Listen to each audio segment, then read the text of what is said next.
Beautiful day for football here in Madison. Average temperature this time of year is in the high 50s, but it's supposed to climb into the 70s today for this homecoming matchup between Wisconsin and Maryland. Terps will receive it as Wisconsin wins the toss and defers to the second half. Off we go from Madison with a touchback. And Maryland to begin at the 25-yard line with their third quarterback this season. It's the sophomore from Fishers, Indiana, Max Bortenschlager, who's done a pretty nice job. Career high 255 through the air last week. Yeah, coming off his best statistical performance last week, even though it was in a losing effort. But he has done a pretty solid job given the fact that he's the third-string quarterback. This is not exactly how Maryland planned for this season to go at the quarterback position, but he's done a very good job in taking care of the football. That's been one of the biggest keys why they've been able to stay competitive.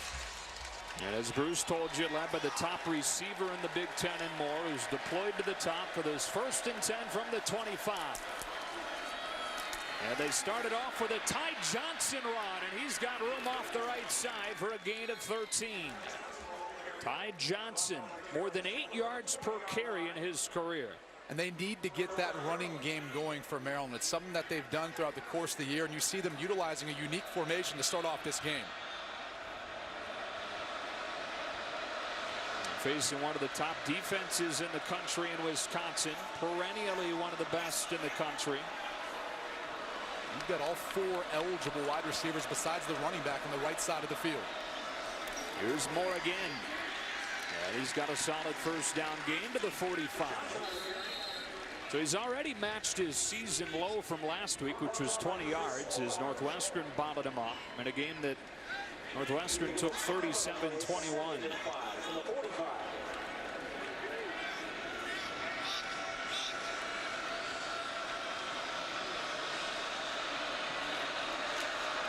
Three plays, 3 Johnson runs, and a first down into Wisconsin territory. One of the things Maryland's offense likes to do is they like to spread you out in order to help define the run blocking scheme for the offensive linemen so they can run the football and be able to have better angles inside.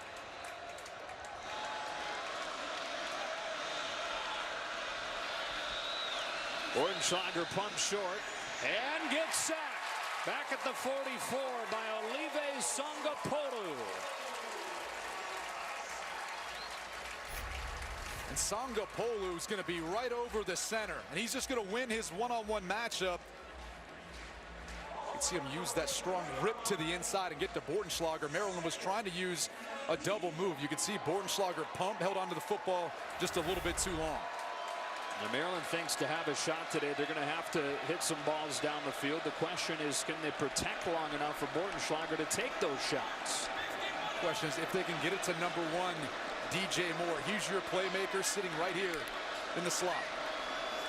On second down and long, Bortenschlager has his first completion to Lorenzo Harrison, who's tracked down by Chris Orr. They get back most of the yardage lost on the sack, and it's 3rd and 12.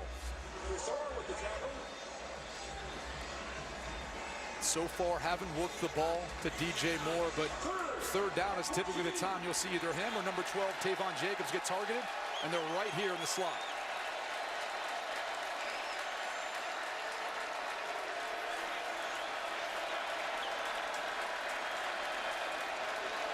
Worst 3rd down offense in the Big Ten so far.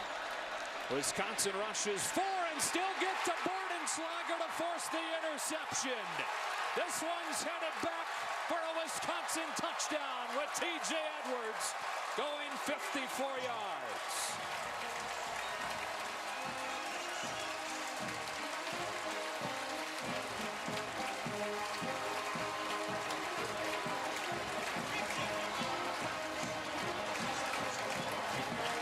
And it was number 5, Garrett Dooley, who made this play possible. See why Wisconsin's been so good this year at getting turnovers, in particular interceptions, tied for the Big Ten lead coming into this game. That's their 10th of the season.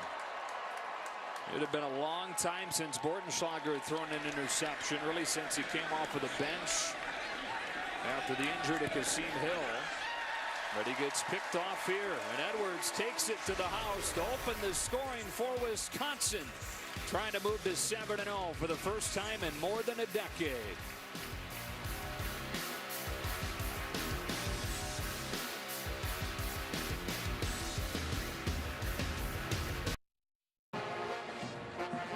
Let's take a look at that last pick six for Wisconsin. They run what's called a TE stunt. So you're going to see Dooley loop back inside, and he's going to essentially affect Bortenschlager's throw. It's going to go off of number 57, Alec James's shoulder. There's TJ Edwards for the interception return for a touchdown. That's what this Wisconsin defense does. Gets you in passing situations, gets pressure on the quarterback. The fourth pick six of the season for this Badgers defense. And it really starts on first and second down because they put you in third and long where they know you have to throw the football.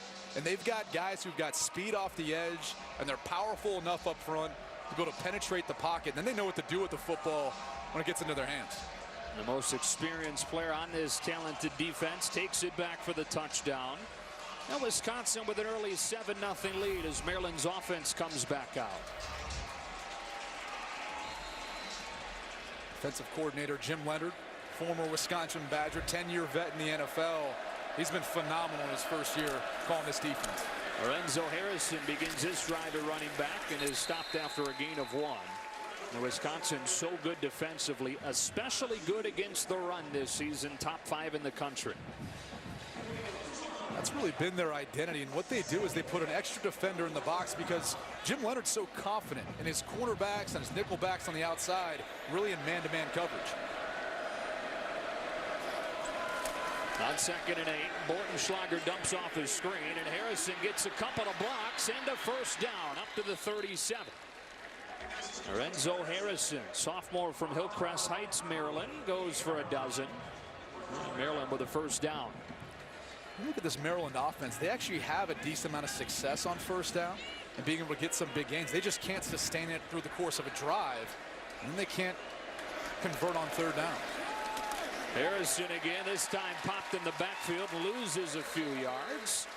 Much to the delight of Jim Leonard, the D coordinator for this Wisconsin squad that you were talking about. Not just his second year here at Wisconsin, but his second year in coaching period after a decade in the NFL and a storied career as a safety here for the Badgers. He comes from a family full of coaches, kind of knew this would eventually be what he wanted to do after his playing days were over, and no place better than here in Madison, Wisconsin. 2nd down, 13. Maryland empties it out. Bortenschlager throws the out and has a completion to Ty Johnson, but he's stopped right away by Natrell Jamerson. There is a flag down in the secondary.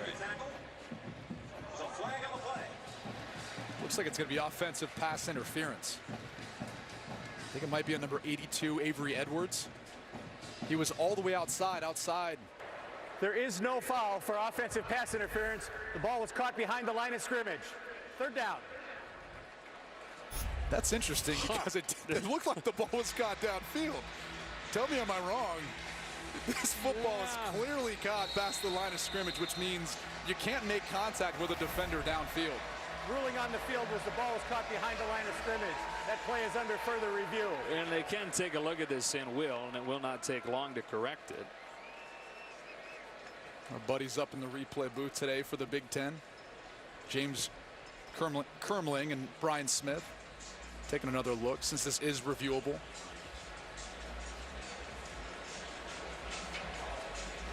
And as they take a look, we bring in our rules expert in Los Angeles, Mike Pereira. Mike, good morning. How are you? Good morning, Brady. Good morning, Joe. This is something they just put in recently. This didn't used to be reviewable as to where the pass was touched, but clearly they made a mistake here. If pass is caught beyond the line and the wide receiver is blocking downfield, like you say, ought to be quick, but it was a good change they made 2 years ago to correct this type of mistake. And that's the biggest thing, too, is now we're able to implement replay in a way in which we get the call right. Officials down there in the field have a tough job. Always helps to have an additional set of eyes looking down and making sure that we get everything right that we possibly can. Good DJ Durkin. They've unfortunately been at the mercy of a couple bad calls last week, in particular versus Northwestern. There was a kick catch interference call where they actually recovered the punt. Could have been a huge momentum change in the game. And in my opinion, Joe, you and I both watched that. It wasn't even anywhere close. And unfortunately, the Big Ten after the game came back and said, yes, we got that call wrong. So doesn't do you a whole lot of good afterwards, right? No, it's it doesn't. Salt in the wound almost. And he said there was 4 other penalties that they had kind of submitted to the Big Ten to look at and say, hey, what's the justification? And all 5 were wrong, so clearly they've been impacted by it. After review, the pass was caught beyond the line of scrimmage. This creates offensive pass interference. Offense number 82. That's a 15-yard penalty. It will remain second down. Mike Pereira, as always, good to have you along. Good to be here. All right, so it is enforced, the offensive pass interference, and like we saw on the first drive, Maryland finds itself way behind the chains. Not a fun place to be against any defense, but especially this bunch.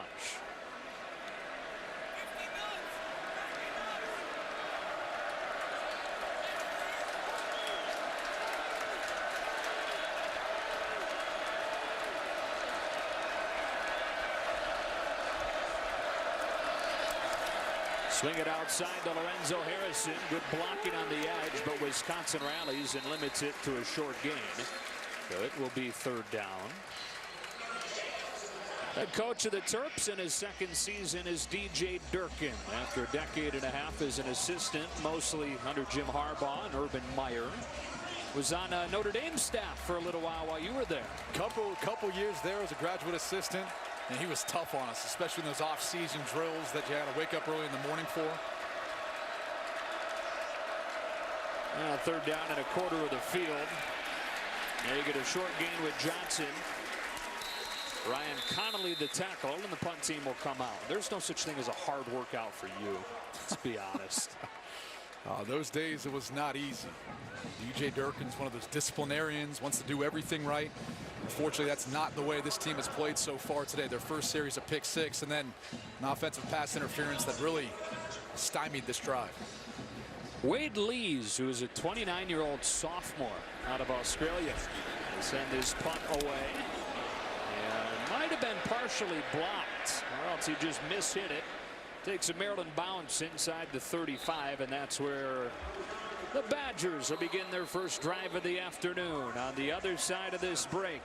Already 7-0 Wisconsin. Their defense getting the job done. Their special teams make that one hit off of the helmet of one of the Maryland blockers. Jonathan Taylor in the offense for the first time on the other side of this break.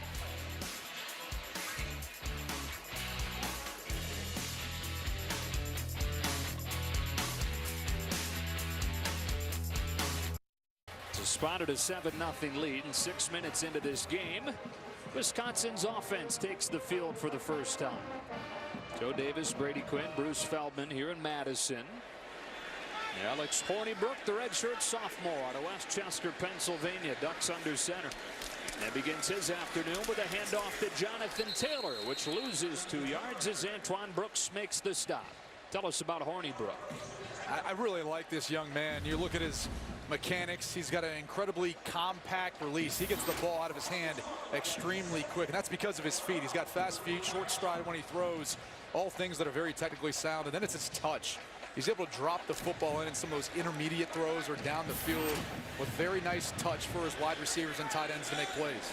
Took over the job early on in his redshirt freshman year last year. Wound up sharing time much of the season with a fifth-year senior Bart Houston. But the job all his. Here is the sophomore. This was part of the problem a week ago, and Wisconsin let Purdue hang around. They had 8 penalties. Offense number 79. 5-yard penalty. Second down. 6 of those penalties were on the offense. 4 like this were pre-snap. And David Edwards had some last week versus Purdue. So they've clearly struggled with this. And really it's the communication. So the very last play, Maryland brought down their nickelback, Antoine Brooks, and it caused Hornibrook to say kill, kill, meaning he's switching the play to run the opposite way, away from that down nickelback. Unfortunately, David Edwards a little bit antsy. So 2nd and 16, and Hornibrook's first throw of the day finds a wide open Troy Fumagalli. One of the nation's top tight ends has 13, and they set up a 3rd down and short. didn't have a reception last week. He's kind of been working back from an injury, but you can see his effectiveness. When you've got a running game like Wisconsin, all of a sudden it really allows that tight end to find those open holes in the zone coverage off of play action pass and even in some of the drop back game. He's going to get a lot more targets today, Joe. He missed the Northwestern game with a leg injury, and like you said, was a bit slow coming back last week against Purdue, but they think finally healthy and ready to be himself again. On third down and short, they bring a big set in, and Taylor's got a first down, rolling his way across midfield. The true freshman out of Salem, New Jersey, number 3 in the country, averaging more than 160 per game. For a true freshman, what impresses me the most is he's got such patience. He lets the blocking scheme develop in front of him, and he trusts the guys in front of him, whether it's the fullback, tight ends, offensive line. He trusts that they're going to do their job, and he accelerates through the hole. And he's huge for as fast as he is, 5'11", 215. He follows Austin Ramish on first down and has room off the left side for a gain of 6. The other thing, too, besides his size, he's elusive. When he gets in the open field, I mean, I'd kind of describe more as a little bit slippery, too. The way he slides through tackles for a guy of his size. Still able to break tackles in a physical manner, but then make guys miss in open space. Yeah, and he has reached 1,000 yards already here in the 7th game, which matches the FBS record for the fastest to do it.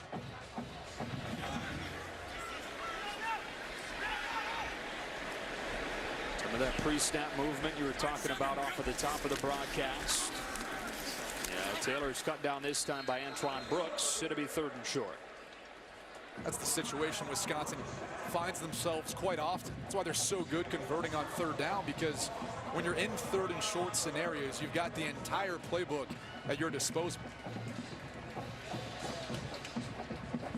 Now, Hornibrook has been really good on 3rd down in these 3rd and short situations. Number 3 in the country in his efficiency on this down. Bring on Rashid Ibrahim at running back for 3rd and 3. Hornibrook time to scan the field. He throws high and it's intercepted. Josh Woods with the pick. Brings it back to the 43. There are flags down.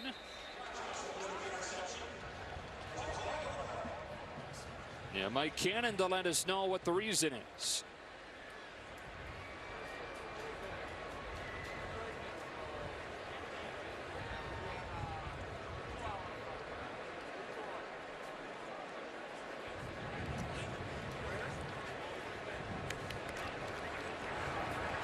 Personal foul, chop block.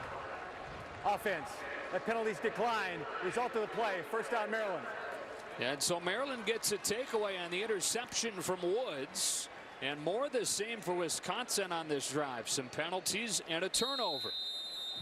As we look at Josh Woods, safety was in coverage. They kind of all of a sudden fool Hornibrook, change the coverage at the end, and this is just a poorly thrown football.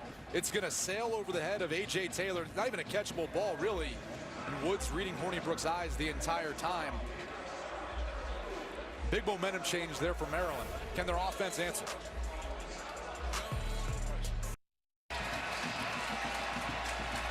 After the interception, Maryland takes over at its own 43.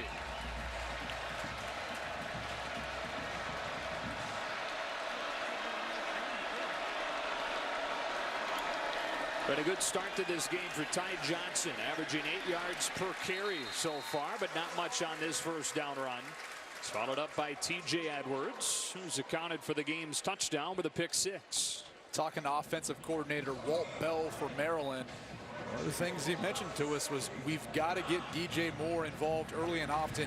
He's our biggest playmaker yet to touch the football here today. Lined up in the slot to the top of the screen here on second down.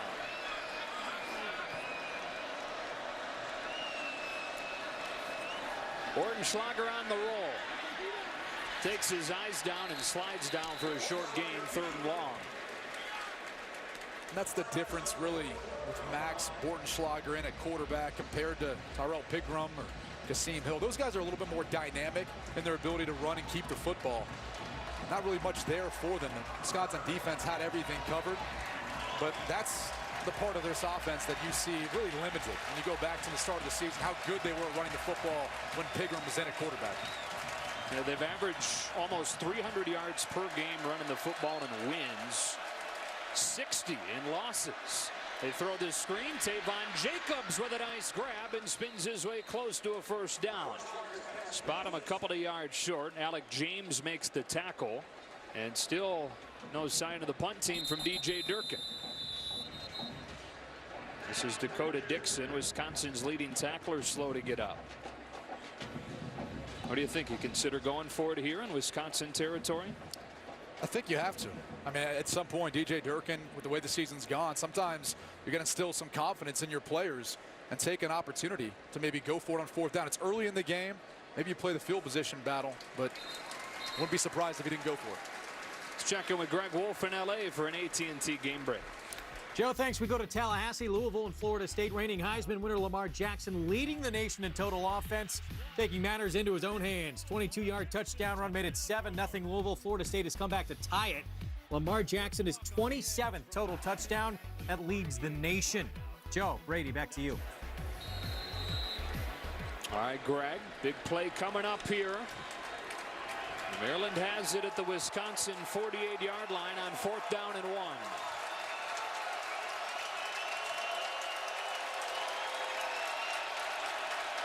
Wisconsin loads up that box. They come straight downhill with a first down run. Ty Johnson bounces off tackles and gets 5. So far, they've been able to run the football effectively versus Wisconsin. See Ty Johnson presses the front side, sees the backside hole, cuts for the first down. I mean, that's a big momentum change. Again, instilling confidence in a group that needs it right now.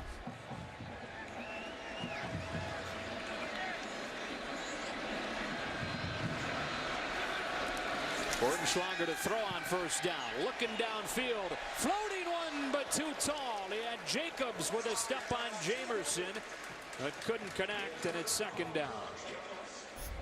Jacobs probably has the most speed of anyone on this Maryland offense. When you see him release up the seam, working on Natrell Jamerson, it's a little bit of a tug there. 12 on 12 crime. Just off the fingertips. But that's what they're going to do. They're going to try to test this Wisconsin defense downfield. They feel like they have to. Empty set on 2nd and 10.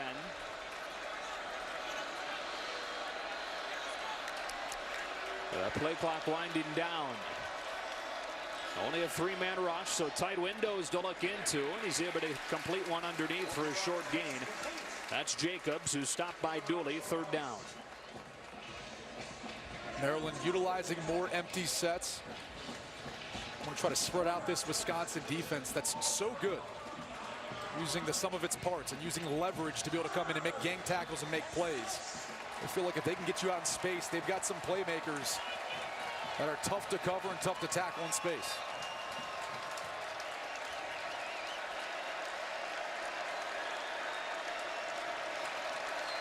Look at the cushion up top. The number 1, DJ Moore. And have to use a timeout here with that play clock winding down. And yeah, they still have not targeted Moore. 3rd down and 6. We're going to take a break. Back to Madison in a moment.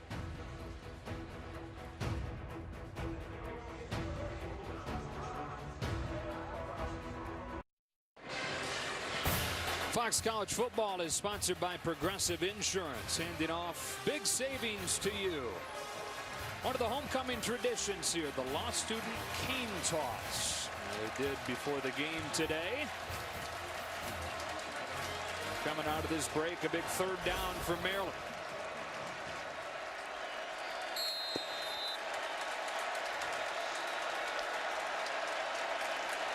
The biggest question is when are they going to get DJ Moore involved? He's sitting up at the top of the screen next to tight end number 48, Derek Hayward.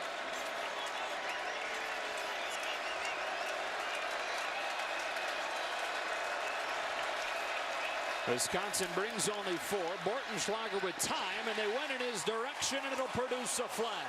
And Dakota Dixon was all over him. Now, typically you have that 5-yard cushion. A lot of grabbing and tugging going on.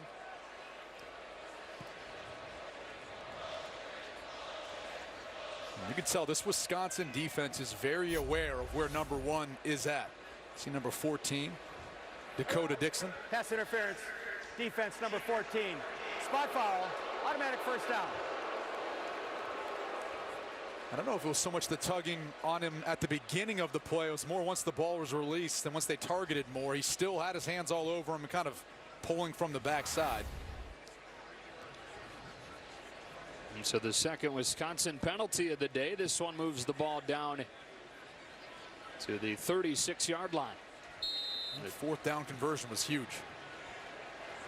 Continuing this drive. On first down, Johnson makes a cut in the hole and gets 2 with Natrell Jamerson making the tackle.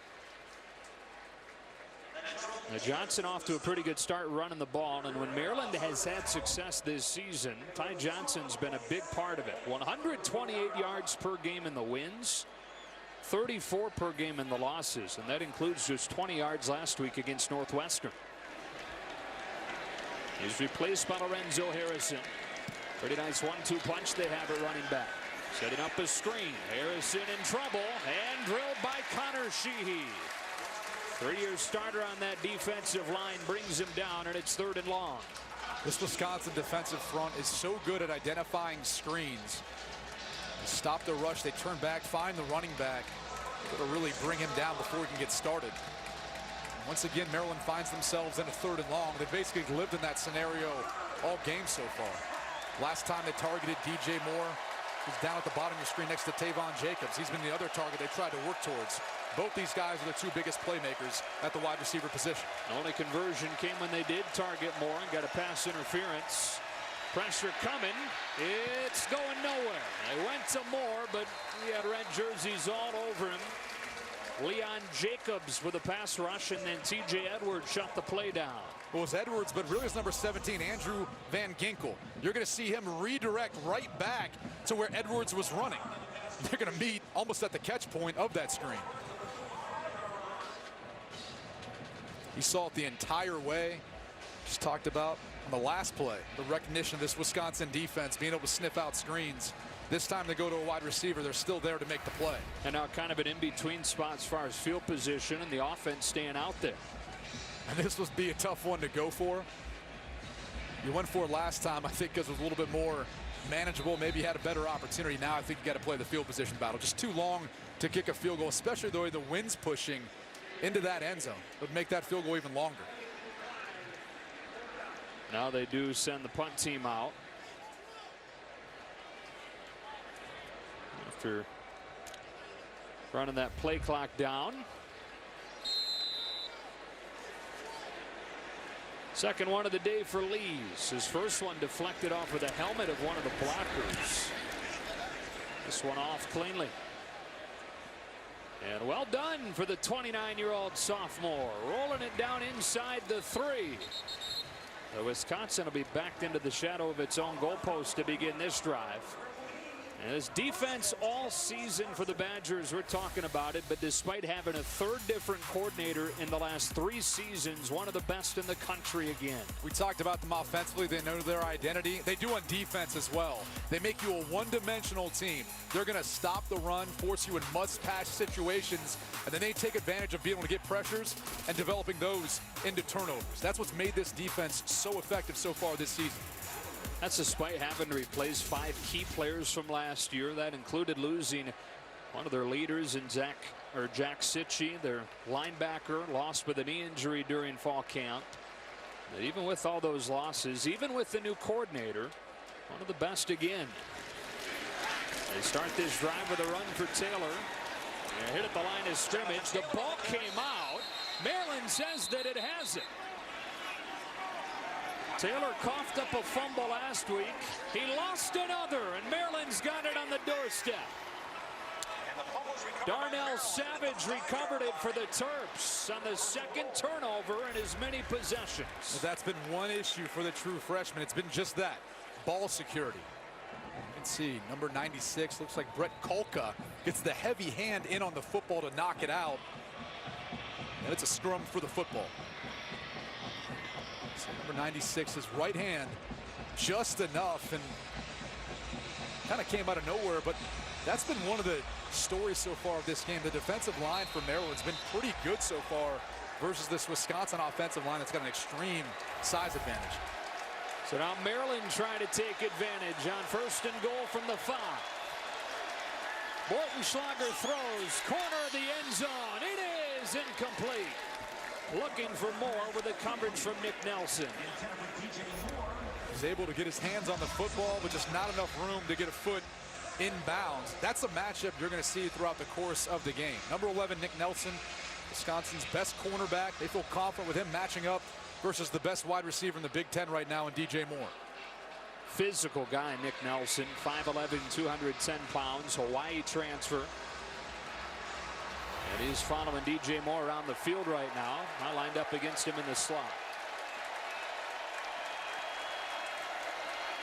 They try Johnson, sticks the shoulder down and stopped at the line of scrimmage by Sheehy. That brings his first quarter to a close. Wisconsin's defense the story again so far, with a pick 6 from TJ Edwards accounting for the scoring. Its offense, meanwhile, has turned it over on both its possessions. 3rd down and goal for the Terps to open the second on the other side of this break.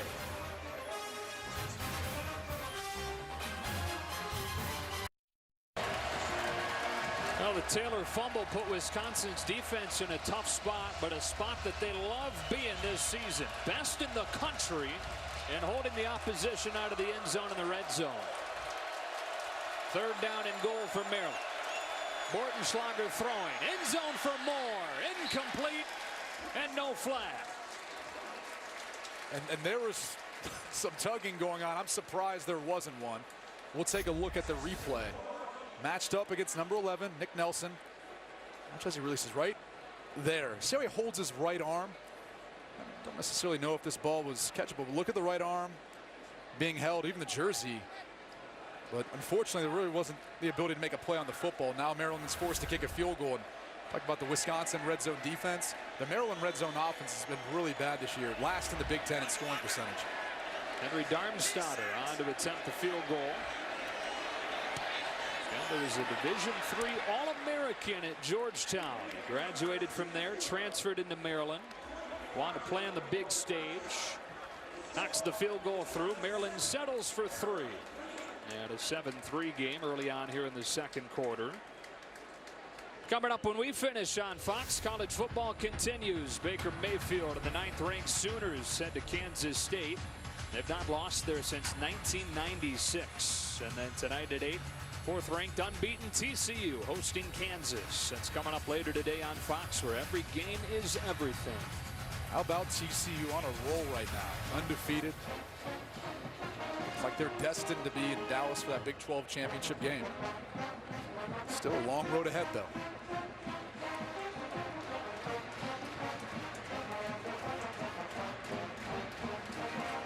Well, some injuries at receiver and running back for Wisconsin right now, and that is really limiting what they have back to return kicks. A.J. Taylor is back into that role because of the injuries, but Taylor's fumbled twice this year on returns.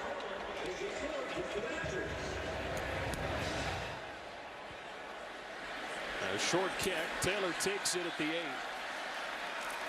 and slips his way to the 29. Let's go in the huddle, brought to you by SoFi, the preferred financial partner of the Big Ten Conference. Down to Bruce. Guys, Joe Rudolph, the O-line coach / offensive coordinator, in the break, just lit into the right side of his O-line, challenging him. You can't handle these guys. And after that, Paul Chryst came over and chewed him out even worse for about 15 seconds. They are really demanding more. It is not good enough, and they are not happy with the way they are executing today. And there are some things when you look at the stat sheet that are impressive, but the big thing for this offense, they've just been inconsistent. That's the biggest goal for that staff and these players moving forward, is to try and gain more consistency. Hornibrook finds Fumagalli for a gain of 9, stopped by Savage. 2nd and 1. And you see or hear the coaching staff chewing out that offensive line. It's because of their size. They've got an extreme size advantage over this Maryland defensive front. They should be able to push those guys around. And look at that. Smallest guys, 315 pounds. They should be dominant on the line of scrimmage. They've been that this year running the football. what helps open up some of those play-action pass or boot action you saw in the last play. And traditionally, when the Badgers have been really good, the O-line's been a big part of it. Here's a fumbled snap, but instead of converting a second and short, it'll be third down and about 3. You look at Tyler Biotish, redshirt freshman, first year starting at center. Really feel good about his upside, optimistic about his future, but still going to be those sort of mistakes when you're starting your first year at center. Such a tough position, especially on this team, where you're helping to make all the calls as far as the run blocking and the pass blocking schemes. He's up to the task, but there's still going to be some of those growing pains. No Jonathan Taylor on 3rd and 3. Rashid Ibrahim. Hornibrook looks to throw. Out of a clean pocket, he's got Fumagalli for his 3rd reception and a first down to the 44. Terrific protection from Wisconsin. But to me, this is about Alex Hornibrook. So far in this drive, he's been very confident, responding after throwing an interception. You can see him move slightly in the pocket to find a throwing window. Therein lies his tight end, Fumagalli. So reliable across the middle. Tight ends are always your best friends, Joe. And they've got a few good ones here. Peniston and Neville as well. Here comes Ibrahim. And he gets 3. Rashid Ibrahim, or make that Bradrick Shaw, coming off his best week of practice for Wisconsin. He's been banged up, and of course with what Taylor's done, he's kind of faded back as far as the rotation goes, but they're excited about him moving forward.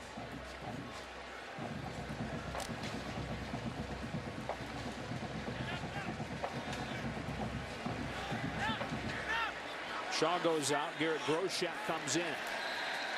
And another flag pre-snap. And this is just something you're not accustomed to seeing if you're a Wisconsin fan.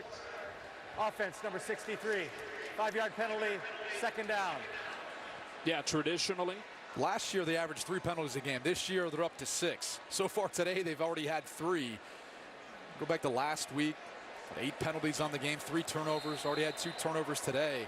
You're just not accustomed to seeing this if you're a Wisconsin fan. This is usually a very disciplined team, very sound when it comes to not turning over the football, not making mistakes like pre-snap penalties. Yeah, most categories they handled Purdue last week, but those were the things that kept the game close. That throw's too tall. Savage with the defense on Fumagalli, and it's 3rd and 12. Matching up their safety, number 4, Donar Savage, one-on-one versus Fumagalli. Fumagalli's got the size advantage. This one too high and too far behind. It's always a tough throw for quarterbacks when you're throwing opposite of your arm, meaning he's throwing to his right. It's an outbreaking route. You really got to open your hips and your shoulders to align yourself to that throw. That's one of the tougher throws to make as a quarterback. 3rd down for the Badgers. Only a 4-man rush.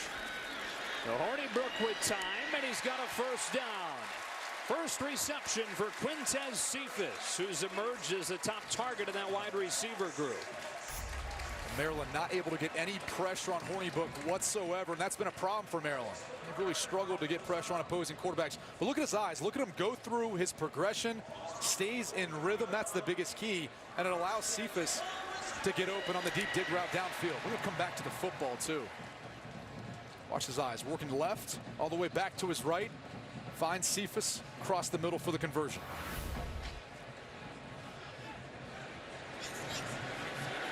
On the 43-yard line, they fake to Shaw.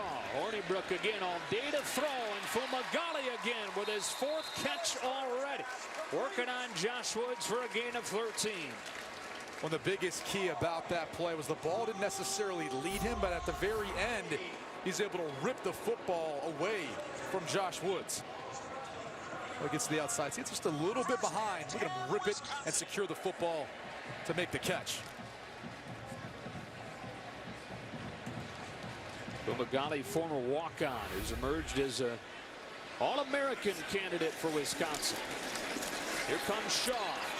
Tripped up in the backfield by Antoine Brooks, who has already made a few nice plays in this game, and a sophomore that they think has a big-time future. Big-time future, and really, when you think about his story, coming out of high school as a senior, had a compound fracture in his ankle, weren't sure how effective he would be. Other schools all of a sudden fell off the radar for him, but Maryland stuck with him. Thought he was going to be a linebacker. He's moved now to this nickel back position. He's been extremely effective this season for Maryland. Ibrahim at running back now. Here's Cephas on the slant. And Quintez Cephas is inside the 5. First down and goal, Wisconsin. It's just a simple slant route, but it's because of the ball placement, and it's on time, on the money, that allows Cephas to get the run after the catch. Cephas, a little burst in and out of his cuts. The ability to maintain his speed. He was a tremendous basketball player in high school, but he's really converted into something as a wide receiver for Wisconsin. On a 30-yard gain, it's first down and goal, and for the first time since his fumble, Jonathan Taylor comes in a running back and responds with a touchdown. His Big Ten leading 11th of the season, and the Badgers offense finally wakes up. I mean, look at this hole the Wisconsin offensive line is able to open up on the left side. Look at the gap right here in the movement. Doesn't get much easier than that. You could drive a truck through that thing. Jonathan Taylor's not quite as big as a truck, but a compact car. He's a big dude. Pretty close, yeah. Bruce told us right before the start of that drive that the coordinator Joe Rudolph, head coach Paul Chris, really lit into the offense, especially the offensive line prior to this drive, and they respond by getting in the end zone for the first time today. Wisconsin up 14-3. That is Mickey's Dairy Bar, which was established back in the 1940s, right across the street from the stadium. And we enjoyed it for our breakfast this morning. Delicious, absolutely delicious. Bunch of food. Pretty fun experience, though, coming here to Madison for the first time. How nice are the people? I mean, awesome. Every step of the way. Not just our first trip here, but the first trip for Fox into Camp Randall. We are really thrilled to be here for the first time.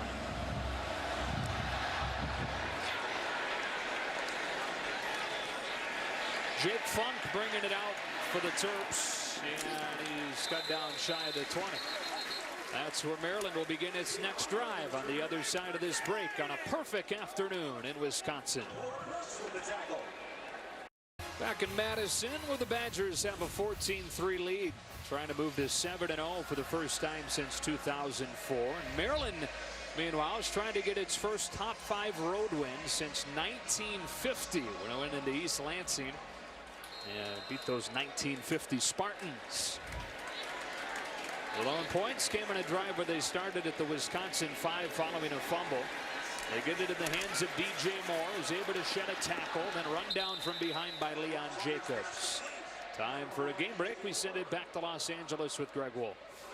Gerald, thanks. We go to Texas Memorial Stadium. Longhorns taking on number 10 Oklahoma State. Sam Ehlinger throws it to John Burt, who tiptoes down the sideline, and then he goes 90 yards all the way down to the 2. Ehlinger would punch it in on the next play. Somehow Burt able to stay in bounds there. It's all tied at 7 in the second. Guys? All right, Greg. Texas finds itself right in the middle of the Big 12 title hunt. Team that Maryland beat week 1, 51-41. Here's Harrison for a first down. And things were really looking good for Maryland following that week. Obviously, they lost Pigram, but felt good about Kasim Hill. And regardless of who was one of those two guys, they felt good about their ability to put up points. And that's really been the difference, is now all of a sudden it puts more pressure on their defense because their offense isn't scoring as much now, working with their third-string quarterback. So they've got to do a better job of getting off the field on third down and creating turnovers to get the ball back to their offense. The biggest difference, too, is the patience now. This is really an up-tempo offense when you watch them at the beginning of the year. They've really slowed down their tempo since Bordenschlager's taken over. Out of an empty set, throws underneath and was knocked down at the line of scrimmage. So second down. And Tyrell Pigram, who's a starter against Texas, got off to a great start. He tore his ACL. Kasim Hill, highly touted freshman, took over, and then he tore his ACL against Central Florida. And Max Bordenschlager, who started last season, played in a couple of games, burnt the red shirt. Third stringer to open the year, now finds himself as the guy. Finds himself deployed outside as they go into the Wildcat with Ty Johnson. Wisconsin showing pressure from the near side with Jamerson and bringing it. Johnson headed in the other direction with nowhere to go. Garrett Dooley brings him down, third down. Dooley had the opportunity to bring him down because Brendan Moore, the center, snapped the football high. Fortunately, that threw off the entire timing of the play. It forced Ty Johnson to be late to get to the hole and allowed Dooley the opportunity to make the tackle from the backside. Here we see again Maryland in third and long. Started to try to get DJ Moore a bit more involved. Tavon Jacobs, number 12. He's been the other wide receiver they've targeted on a number of third downs today. 0 for 5 so far on third down. Wisconsin, which has gotten pressure with just 4, brings only 4 again. Still get pressure, but he stands in and finds Jacobs. Max Bortenschlager, with the defender bearing down on him, fires a strike to convert. Well, this is what's so impressive about him is he stands in the pocket tough, knows he's going to get hit by Van Ginkel, still delivers the throw accurately for their conversion, and he gets up to keep on playing. You saw him fight through the majority of that Ohio State game. They really got after Bortenschlager. Longest play of the day for the Terps. Now they look to do even better. Jacobs has it off his hands with the defense from Jamerson.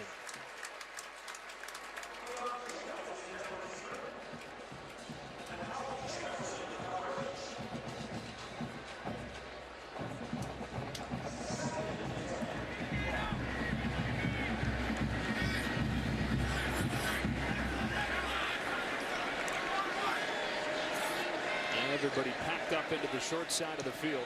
It's been 100% run out of that formation. This is really the first time they've showed it so far this season. It'll stay that way with Harrison. He's got a nice pickup. You know, Lorenzo Harrison is a nice little 1-2 punch with Ty Johnson. I know Johnson gets all, the credit. And you look at some of the big games he's had, rightfully so, but Harrison can make some people miss, man. I mean, there's some runs. There's been some times where you watch him make 4 or 5 people miss, and have gotten into the backfield. He's still able to gain a few yards. Not necessarily flashy, but in tight space, man, he can really move around. His gain of 6 makes it 3rd and 4. Bortenschlager steps into a throw for Moore, who's hit right at the sticks. There is a flag down. It's going to be offensive pass interference. Once again, the ball was completed over the line of scrimmage. And because the Maryland wide receiver was engaged with the Wisconsin defensive back.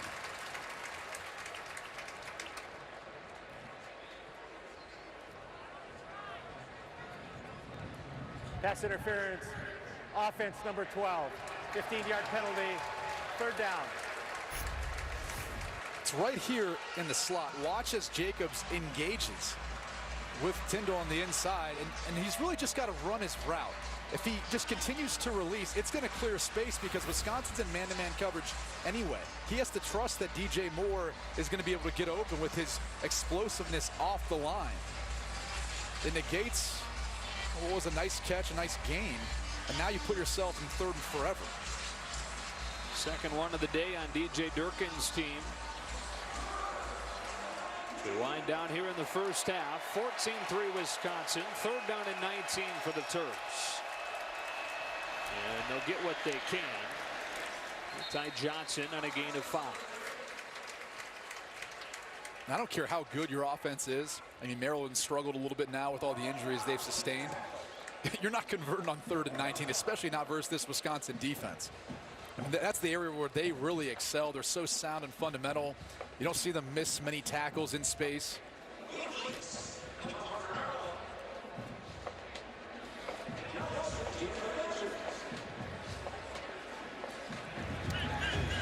Nick Nelson back to return this Lee's punt. And Wisconsin will start inside its own 15. Up 14-3. Alex Hornibrook back out there after this. All right, Rob, looking forward to it as always. In this one, 5th-ranked Wisconsin has a 14-3 lead on Maryland. First touchdown came on a pick 6. The next one came on a short run from Jonathan Taylor. He was in there running back on 1st down and 10 from the 15. Taylor, patience, runs for a gain of 4 or 5. True freshman from Salem, New Jersey, who entered fall camp really just wanting to be, ready mentally. Knew he was ready physically. You see the size, you know about the speed. He just wanted to be dialed into the playbook, but took everybody by surprise in how ready he was, how quickly. He's become a star player in short order.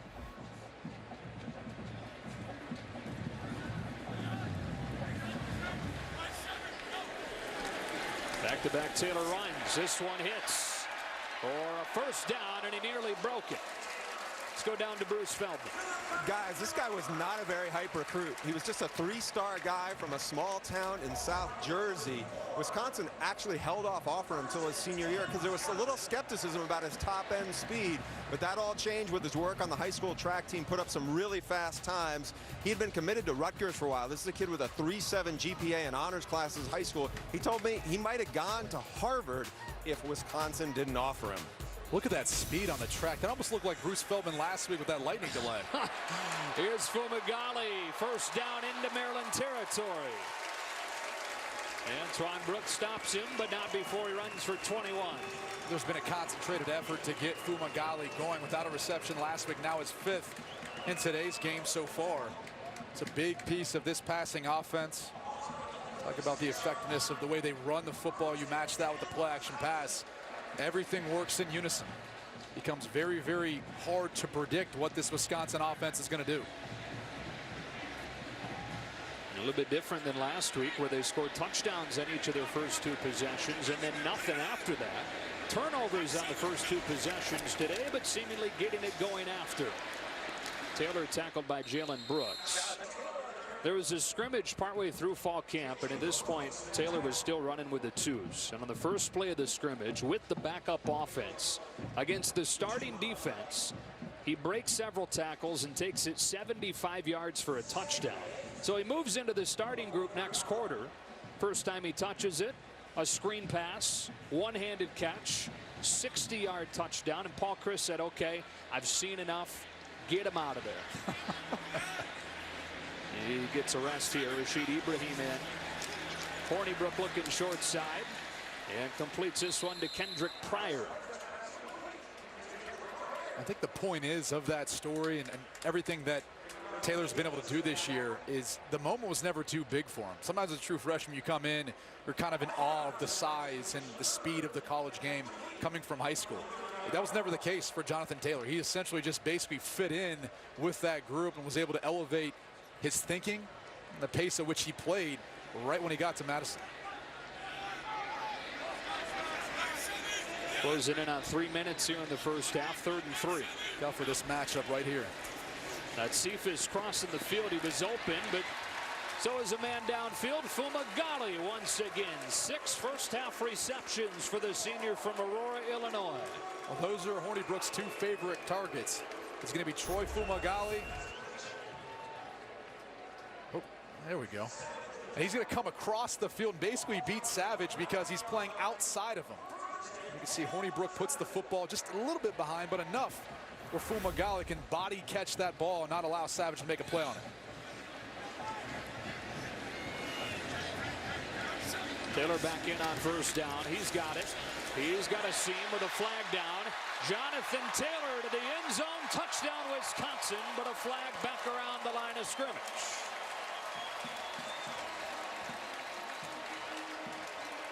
We'll see. It might have been a hold on the right side of that offensive line that offensive coordinator Joe Rudolph was so fired up at. In the vicinity of number 79, David Edwards. Personal foul. Clipping. Offense, number 66. 15-yard penalty from the previous spot. 1st down. It's Bo Benshaw, the right guard. Yeah, it was on that right side of the offensive line. And to go back and take a look, it's right here. I'm really on the back side of the play, but he's cutting off the defense. You can clearly see it's not allowed, especially when the play is working away. It's Kieron Howard who's called for in the clipping. Benshaw's been battling through a number of injuries too. Not necessarily sure he's 100% moving quite as well as he's accustomed to. Fourth first half penalty on Wisconsin. Continuation of that trend from last week. Backs him up to the 44. Garrett Groshek with his first carry of the day, and he's got a gain to the 35. A converted quarterback, redshirt freshman from Amherst Junction, Wisconsin, and he came in and had really his first meaningful carries as they ran out the clock last week against Purdue.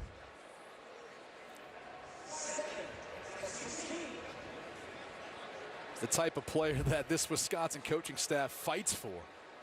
Could potentially be a safety, athletic enough, obviously, to play running back, form a dual threat quarterback. Hornibrook under pressure. It is tipped in the air and incomplete. Antoine Brooks had a chance at it after the coverage from Darnell Savage, and the right tackle David Edwards a little bit slow to his feet. All of a sudden, Hornibrook zeroing in a little bit too much on Fumagalli as Maryland brings that edge pressure. Throw was a little bit low, and Brooks just couldn't get his hands underneath for the interception. Good coverage by Savage to get an arm in on Fumagalli. Here's David Edwards. Is going to be okay. He's going to stay in the game. From here would be a 52-yarder. Very long for Rafael Gaglianone is 51. Timeout before the snap. We'll take it with them. Wisconsin, they're first. Be a full media timeout. Minute 49 to go, first half. Coming up at the half, stay tuned for Rob and the guys with the State Farm halftime show. Oklahoma State trying to stay in playoff contention with that one loss. They're at Texas today. Iowa State, Matt Campbell's got them going in Ames. And Michigan and Penn State, we'll preview that one. Big one coming up tonight. They're down and long for this Wisconsin offense, which has got things going in this second quarter after a slow start.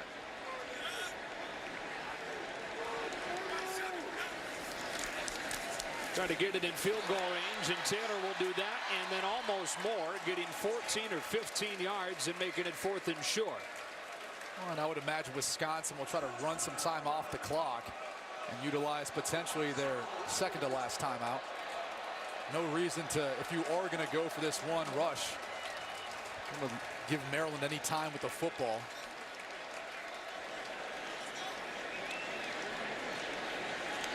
With the size advantage that Wisconsin has, it's not a surprise they're going to go for this. They should be able to bully the Maryland defense up front.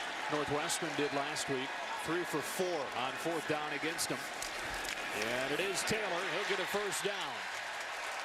1st and 10 Wisconsin to the Maryland 15 with a minute 3 left in this first half. Watch the ISO block. Once they shift out of this, you're going to see number 85 basically lead up on the left side of the offensive line. There we go. Right here. Watch them lead up on number 22, Isaiah Davis. Look at that. That's Big Ten football right there.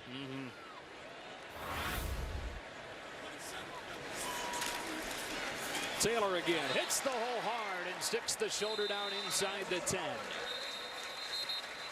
And Wisconsin will use a timeout. 38 seconds left. Taylor now 69 yards on 12 first half carries. When you talk about doubling up, means trying to get a 2-minute drive together before half, because you get the ball coming out of halftime as well. That's what Wisconsin is trying to accomplish right here. Now, the one fumble for Taylor hurt him, led to the 3 Maryland points, but we've also seen what has made him so special. Yeah, I think it's his vision, it's his patience. It's obviously the help that he's got up front. I mean, this Wisconsin team is as good as any in the country as far as covering up guys, using the proper technique to help open up holes for Taylor. You can see the fumble right there from Colco getting a hand in on the football, but Taylor's responded with a touchdown, some other big runs, now putting him in a position here they can come away with 6 points. So be the 12th play of this drive, and he will rest. And one of the keys here is they can still pick up a first down, which will stop the clock, and then reset to run another play since they've only got about 3 yards to go. So plenty of time for Wisconsin. They bring on their bigger running back, Bradrick Shaw.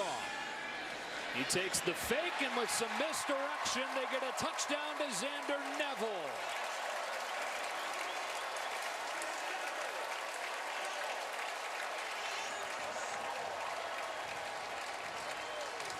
The 4th catch for Neville this season, the 2nd one that's gone for a touchdown.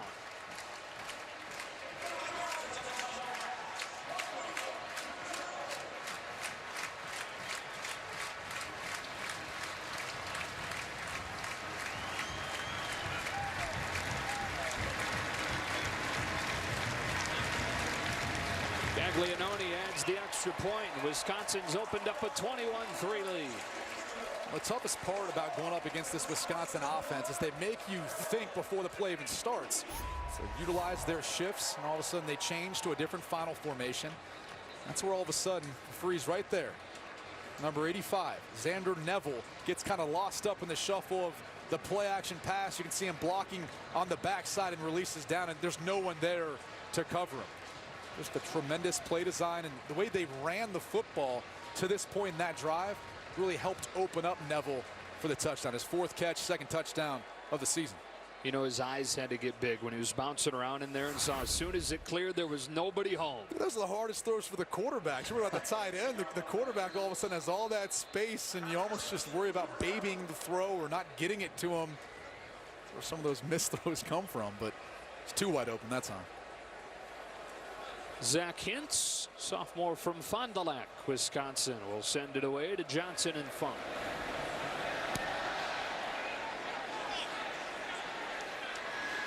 Boy, pins him in the corner. And Funk has no chance. Lost the football.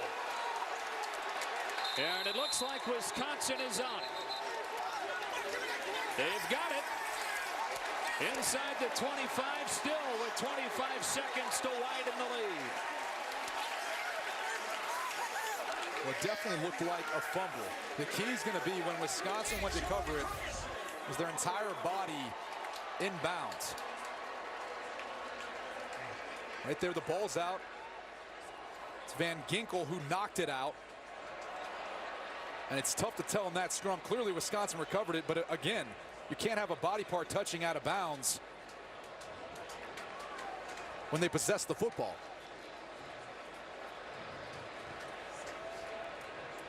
Boy, it's going to be tough to see. And the call on the field is that it is a fumble and a Wisconsin recovery. And it looks like it was Joe Ferguson, number 8, who might have been one of the players touching the football, but his leg was out of bounds. But to your point, I don't know if there's anything right now that's indisputable that would overturn this call, because it's tough to get an angle. The ruling on the field of a fumble recovered by the kicking team is under further review. All right, so they are going to review this, and while they do, we bring on Mike Pereira. Mike, what do you see on this one? Well, this is a hard one because you've got a lot of players potentially that might have touched the ball. From everything we see in here so far, we just can't see anything conclusively that says that any player, including the one that recovers, is actually out of bounds when he gets possession. So I don't know. Again, as we look at having clear and obvious, indisputable, whatever they say, beyond a shadow of a doubt, from what we see here, it's kind of pretty hard to see anything other than giving the ball to Wisconsin as they rule it on the field. There you have it. The best in the business, Mike Pereira. You say that now, but when they review it and put him out of bounds, then you won't say that. Hey, I'm still sticking with you. After review, the ruling on the field stands. First down, Wisconsin. That's exactly why he's the best. Thank you, Mike. You got it. All right, so Wisconsin with a chance to really open this thing up, and as you mentioned, they'll have it to open the second half as well. Well, here's the thing, though. You only got one timeout. So at some point, you're going to have to throw to the sideline, get out of bounds quick, or we're going to have to start taking shots at the end zone. The guy who's been a big part of their passing game has been number 81, Troy Fumagalli, their tight end. But Quintez Cephas is the guy that I think has got the more explosiveness. It looks like they're going to try to run the football here. Taylor bouncing off tackle, settles for 2, and they'll use their final timeout. They just feel like this is a gift, so we're okay playing field position, kicking a field goal, because again, Wisconsin gets the ball coming out of halftime. Now with 19 seconds left, you can still throw the ball in play and be able to get up and spike the football, which would still allow you the opportunity, even if it wasn't a first down, They still have a kick on 4th down. There's plenty of time left. 19 seconds is not an eternity, but it's enough to be able to get that orchestrated and done. And Gaglianone very reliable. So you know that you can fall back on that if you can't get anything into the end zone here. For just joining us, turnovers on each of Wisconsin's first 2 possessions. The lone touchdown for a while was a pick 6 from T.J. Edwards. The offense has gotten it going, opening the lead to 21-3. Alex Hornibrook 10 of 13 for 132.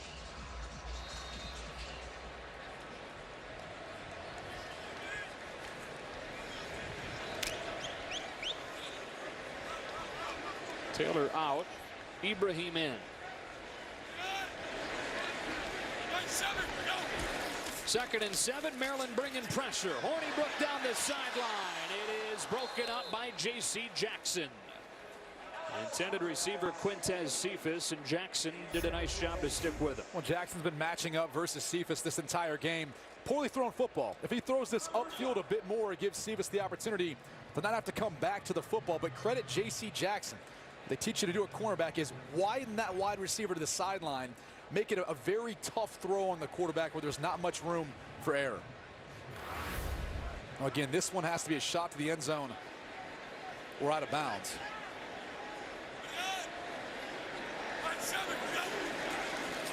They roll him out. Turns the shoulders, goes to the sideline, and it's incomplete, and probably lucky for Wisconsin that it was. If Pryor catches that in bounds, they may not get this field goal off.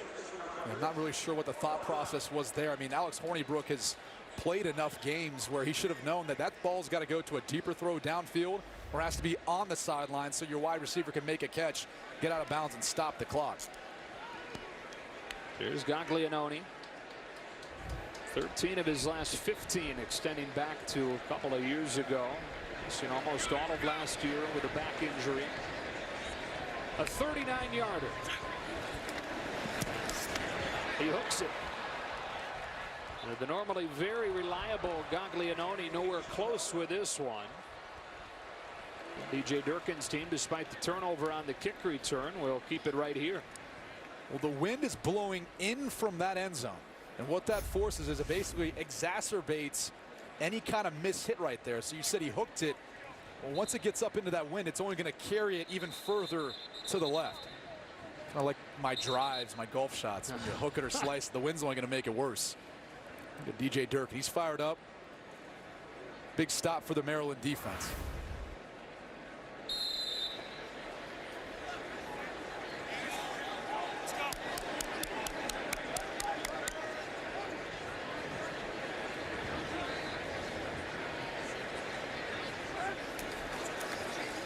Lorenzo Harrison on what will be the final play of this half.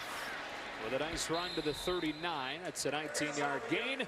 And that does it for the first 30 from Madison. One of the 8 remaining unbeatens. Wisconsin trying to start 7-0 for the first time since '04. Now we get you to Rob Stone in Los Angeles for the State Farm halftime show. Love Imagine Dragons. What a great way to get this second half going. There's your first half stats. Wisconsin with a 21-3 advantage. Able to limit that Maryland offense. Keeping them out of the end zone. We welcome you back inside to get this second half started. Joe and Brady, and this Wisconsin defense has scored more touchdowns than it's allowed today. Yes, it has. And been very stingy. That was kind of the story coming into the day. And it's been the amount of pressure, too, and negative plays they've been able to get on the Maryland offense. Sasangapolu busting through to get the sack on Bortenschlager, and that's kind of been the story of the game so far today. They've been getting hits on him, deflecting passes.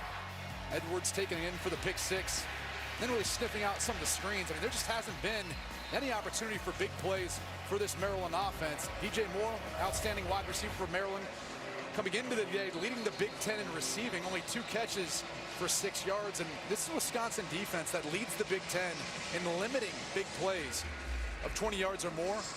Maryland doesn't have any play over 20 yards yet today. Yeah, one of the best in the country at limiting those. Only Washington better.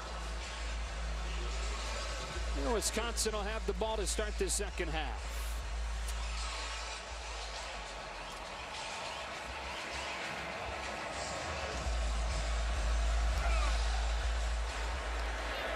drive kick that Taylor takes inside his own 5. And A.J. Taylor spinning to the 28. Let's bring in Bruce Feldman. Guys, DJ Durkin was okay with how they moved the ball, but he said we're sputtering on the third downs. He goes, I think we're close to hitting some big plays. For us to have a chance, we got to hit some of these now. On the other side of the field, Paul Chryst was very frustrated with his team's execution. Even though they're up 21-3, he said, you know what, we're not paying attention to the details. We got to focus on our assignments, and we got to forget the mistake we just keep making and not compound it. And again, there have been signs of really good things from the offense, but like last week, turnovers and penalties rearing their ugly heads. Jonathan Taylor, 72 yards during that first half, moving over 1,000 for the season, and he's got 6 on his first touch of the second. Gotta love the way this Wisconsin offense, as we take a look at this injured Maryland player down on the field, just like Kingsley Opara, offensive lineman for the Terrapins. He's had a good season. I hope he's all right, because that'd be a huge loss for a team that's been decimated by injuries in key positions. Now, you talk all about the quarterback injuries, but Jesse Annabonum was their top defensive lineman, top pass rusher. He went down against Texas, and that is impactful for the defense as the quarterback issues have been for the offense. Only 1 sack the last 4 games for this Maryland defense. They really struggled to be able to get pressure on opposing quarterbacks. We're going to take a break.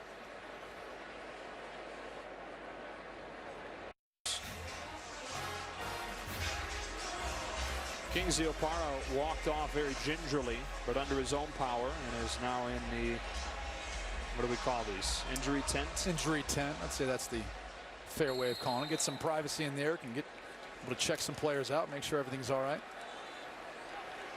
Didn't used to be like that in the old days. You have to go all the way into the locker room. Right. Opening drive of the second half for Wisconsin. They handed it off to Taylor for a gain of 6 to open it. And on this one, he's shut down by Savon Walker, who was moved from defensive tackle to defensive end. They really like his quickness out of that spot. And he can play a little bit of defensive tackle as well. Then they like it because of his quickness. Not the biggest guy, but that's where he's able to make plays. His quickness and his ability to get in the backfield and make sound tackles. First year as a full-time starter for the senior from D.C. Came here as a linebacker, but has put on 40 pounds since then to make himself into a D lineman. They're down 5. They're bringing pressure. It's picked up, so Hornibrook has time to deliver a strike to Fumagalli. His 7th catch of the day, and a first down to the 43. You got to feel comfortable if you're a Wisconsin quarterback in this pocket. Look at Maryland bringing the pressure from the left side. You're going to see Isaiah Davis, number 22. You're going to see Carter as well, and he just sits cool in the pocket because he knows these guys have it picked up. He's got the room to be able to hit Fumagalli in and behind the defense. That's what happens when you bring pressure. You create throwing lanes in behind, so you've got to be able to get to the quarterback in order to make those big stops. They boot him on first down, and running free is Neville. Xander Neville, already a touchdown today. And now he's got a first down into Maryland territory. Came into the day with 3 catches total on the year. That's his 2nd this afternoon. And watch as Neville slides across the offensive line. Have all sorts of open space, and the tough part is the guy responsible for covering him, Jalen Brooks, he's got to fight across all that traffic of his own players on the Maryland defense just to try to get to Neville.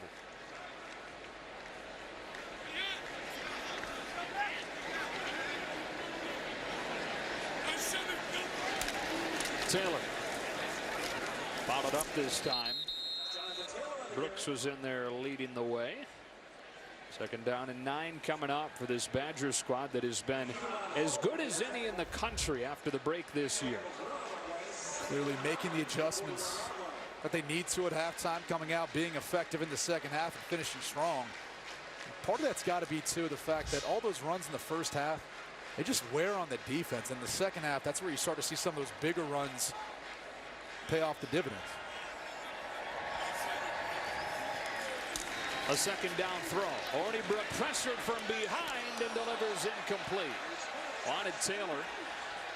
He was hit by Kieron Howard as he let it fly. 3rd down.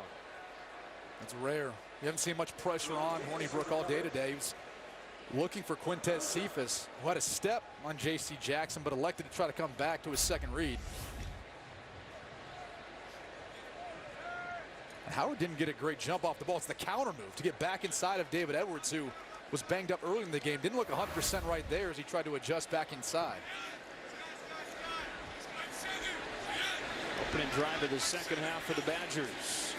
Again, pressure coming. Again, it's picked up. And a strike to Taylor for a first down. A.J. Taylor is seeing an increased role with the injuries they have at receiver. Has a 24-yard completion. The sophomore out of Kansas City, Missouri, Rockhurst High School. He's just going to run a simple little out route.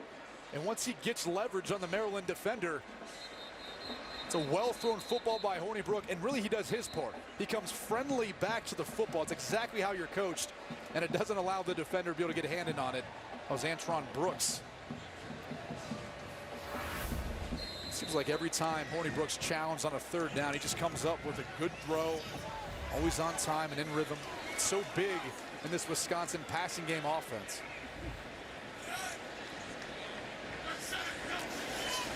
Hornibrook to throw again. Zips one to the end zone. Touchdown. It is Taylor. Back-to-back catches. This one for a score from 18.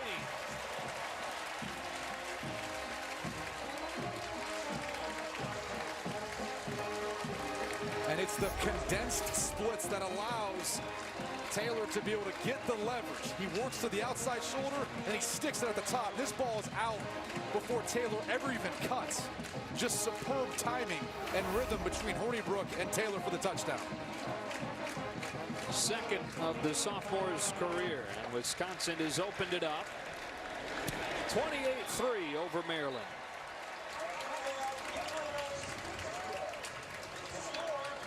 And it appears well on their way to remaining one of the 8 unbeatens in the country. Sights set on the college football playoff moving into the second half of the season.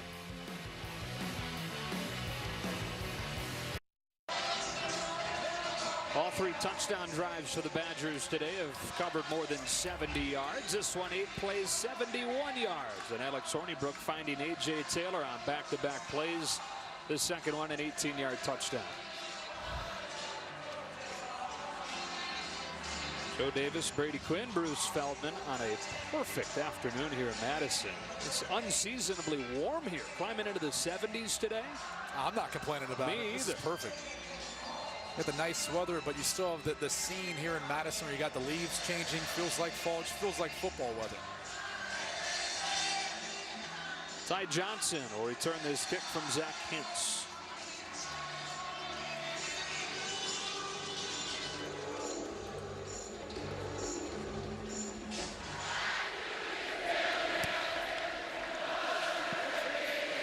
Instead to be Funk taking it off a bounce. Jake Funk crosses the 25-yard line. As we go back to that touchdown throw from Hornibrook to Taylor. I talked about the timing of the play. Watch Taylor before he's even out of his cut. Hornibrook on the left screen is going to release this football. And that is just unbelievable timing. As a defender, you're always being reactive. And when you have this sort of timing and rhythm with your wide receiver, it's near impossible to be able to make a play on that football. Alex Hornibrook, very well studied, watches a lot of film. And Paul Chris said he's at his very best when he trusts what he's studied. Sometimes, you know so much, the tendency can be to hesitate and overthink it, but he anticipated that one. Max Bortenschlager, 9 of 15 through the air so far. Handed off to Lorenzo Harrison, who's had a good day.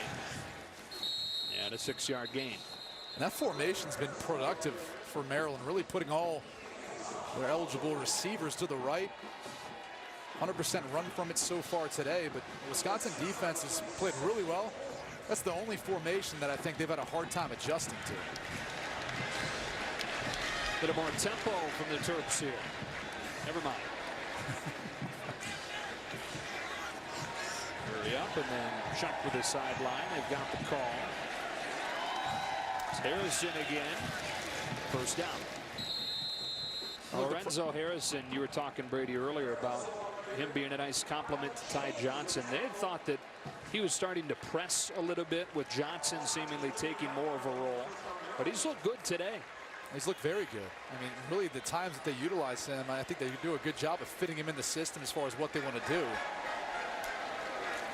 Johnson's back in there. Second down. This Wisconsin defense, one of the best overall this season, as we've talked about plenty today. And how about in the second half? They've given up a total of 100 yards rushing in 6 games. Defensive coordinator Jim Leonard, he said that was one of the biggest things he learned throughout the course of his career and from all his mentors is those in-game adjustments. Johnson again slips out of a tackle and hits the secondary for a first down inside the 40. He gets about 1/3 of the yardage Wisconsin had allowed on the ground all year in the second half on that play. And this just comes down to really a missed tackle in space. Looks like Alec James had an opportunity for it. Ty Johnson able to break the tackle and get upfield for more.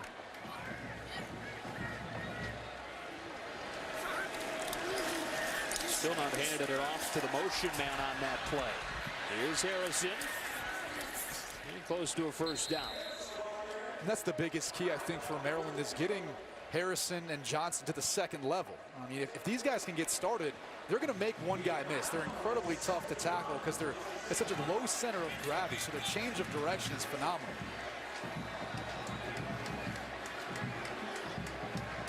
Johnson 69 yards. Harrison just crossing 50. He's got it again here. Really attacks the hole and has a first down as we go down to Bruce. Guys, a little bad news for the Badgers. Chris Orr, their starting inside linebacker, he is done for the rest of the day, out with a right arm injury. So we're going to see some more of Arrington Farrar. Probably, rotate a bunch of guys in. All right, and that's a bummer to hear on Orr. Missed all of last season, tore his ACL in the very first play. And Ryan Connolly's number 43 is the other guy you're going to see for the Wisconsin defense rotating at linebacker. Ty Johnson crunched in the backfield by Connor Sheehy. One of the captains of this Wisconsin defense. Not a vocal guy, but one of those guys that when he speaks, they listen.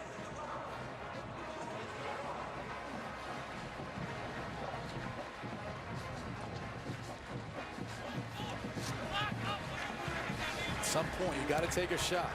You're going to have to give an opportunity to DJ Moore. He's been very quiet so far in this game. He's the motion man. On second down 11. They pump short. He evades the first rusher and then heaves one in the air. It is incomplete. And then a flag comes flying. There's a lot going on this one. Wow. Now you're accustomed to calling those plays, those pop flies, right? That's exactly what that looked like. Yeah, catcher settles under this one. 2 out.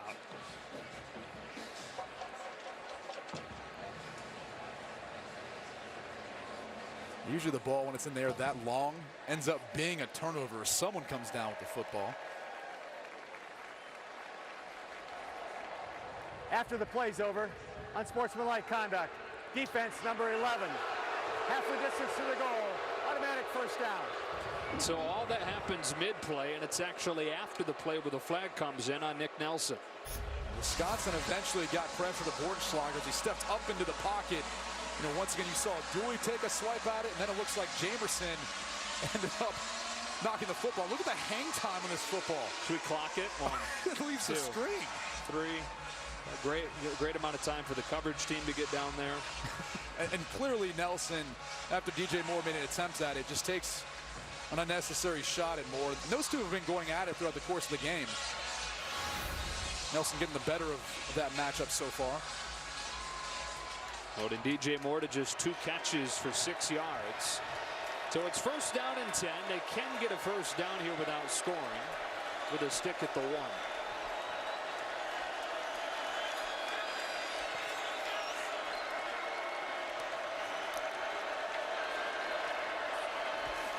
Lorenzo Harrison clipped down by Ryan Connolly. Got a little help from Andrew Van Ginkel. Second down. Talked about the injury to Chris Orr, vocal leader, high IQ, but Connolly is played very well this year when he's gotten his opportunities. Probably a little bit better in pass coverage, too, as a linebacker, which is important in this matchup because of Harrison, because of Ty Johnson, how good they are at releasing out and making catches in the passing game. And part of that rotation all 3 years he's been here. No drop-off when he comes in. A former walk-on.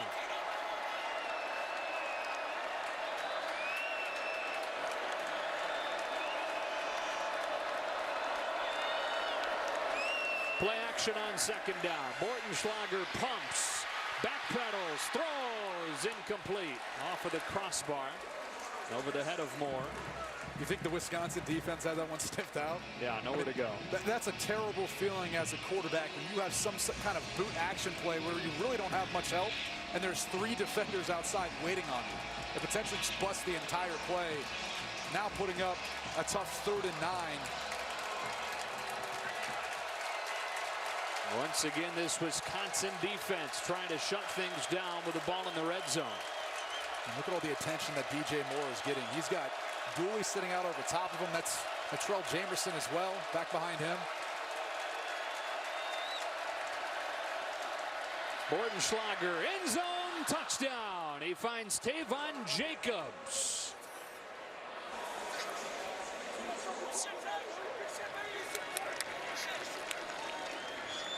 Tavon Jacobs in the end zone for Maryland's first touchdown of the day. And it seems like Jacobs kind of gets left alone, and he's just going to work into the middle of the defense. They've got their safety so wide. A little jerk route is what they call it. He's able to be a jerk to the linebackers for Wisconsin to find a hole in behind that defense. Nice. Darmstadter. The extra point. And it hooks its way through. So Maryland able to put together a nice drive. They go 73 yards in 11 plays, and Max Bortenschlager finds Tavon Jacobs for the touchdown. Beautiful downtown Madison, Wisconsin. The capital since before Wisconsin was a state. Was the capital when it was just a territory. 1848 granted statehood. 11 plays, 73 yards, and a touchdown in a 28-10 game here in Madison. First time this year that Wisconsin has allowed a touchdown in the opening drive of the second half.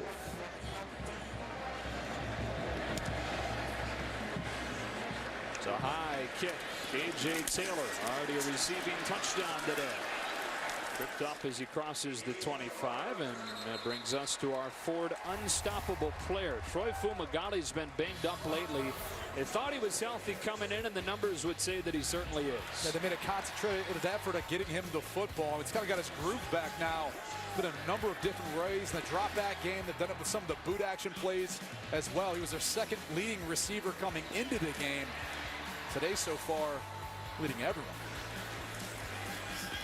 7 catches, 83 yards. Part of Alex Hornibrook's 14 of 20 through the air.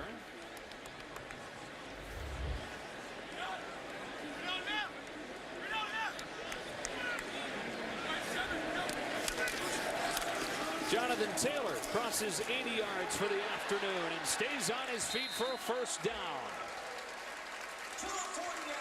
So they call this play Bob because it stands for back on backer.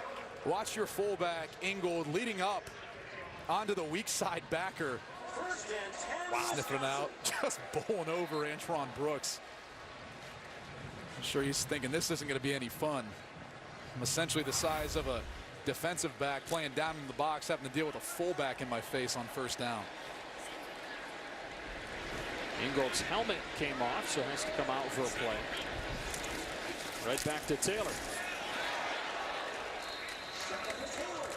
Jonathan Taylor, graduating class of about 60 students in Salem, New Jersey. And like Bruce told you earlier, wasn't heavily recruited. Wisconsin didn't necessarily want him after his junior season because they thought there was more they could see from him as far as the speed. But he added that and has made himself already a really well-rounded running back.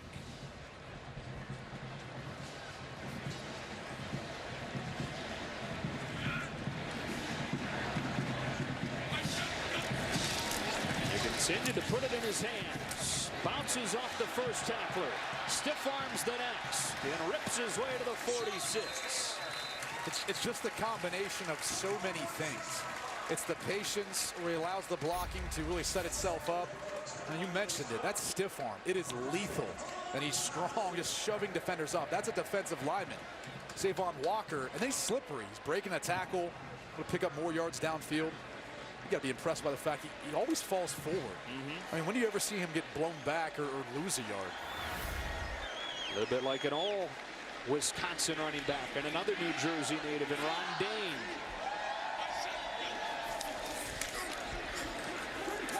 Here is Bradrick Shaw. On a gain of 5. Time for a game break. We go to Greg Wolf in LA. Joe, thanks. We go back to Tallahassee and check in again on Lamar Jackson, the nation's leader in total offense and total touchdowns. Get it done with his feet today. 51-yard run right here. Look at this pretty spin move as well. They would score 2 plays later. He's got close to 150 yards on the ground. Louisville leads 28-14 third quarter. Joe, Brady, back to you. I mean, he's just phenomenal. There's no other way to put it. Probably won't win the Heisman this year, but to make the case he's very deserving of it. Hornibrook on a dime. And did he hold on? Looks like he did. Quintez Cephas with a reception. But now the officials overruled, and they say incomplete. Field was an incomplete pass. Third down. The biggest key, as he's going to the ground, he has to survive the ground. So as he goes to catch the football, he's now got to maintain possession as he goes to the ground, and you can see the ball is altered as he goes to the ground. It shifts it in his possession. The officials are going to sit there and rule that that is not a completion.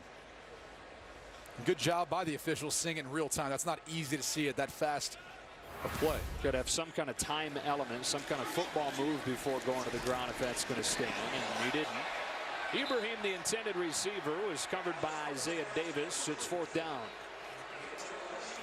Yeah, rare misthrow by Hornibrook, and some Wisconsin fans wanted maybe a holding or some sort of pass interference.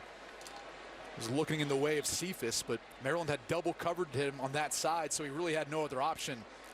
Said to go down to Ibrahim.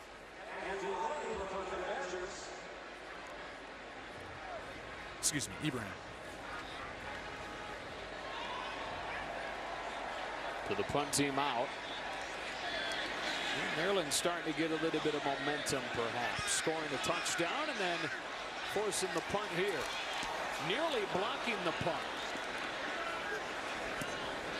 Not a very good one. Bounces down to the 16 or 17-yard line. Only 25 yards.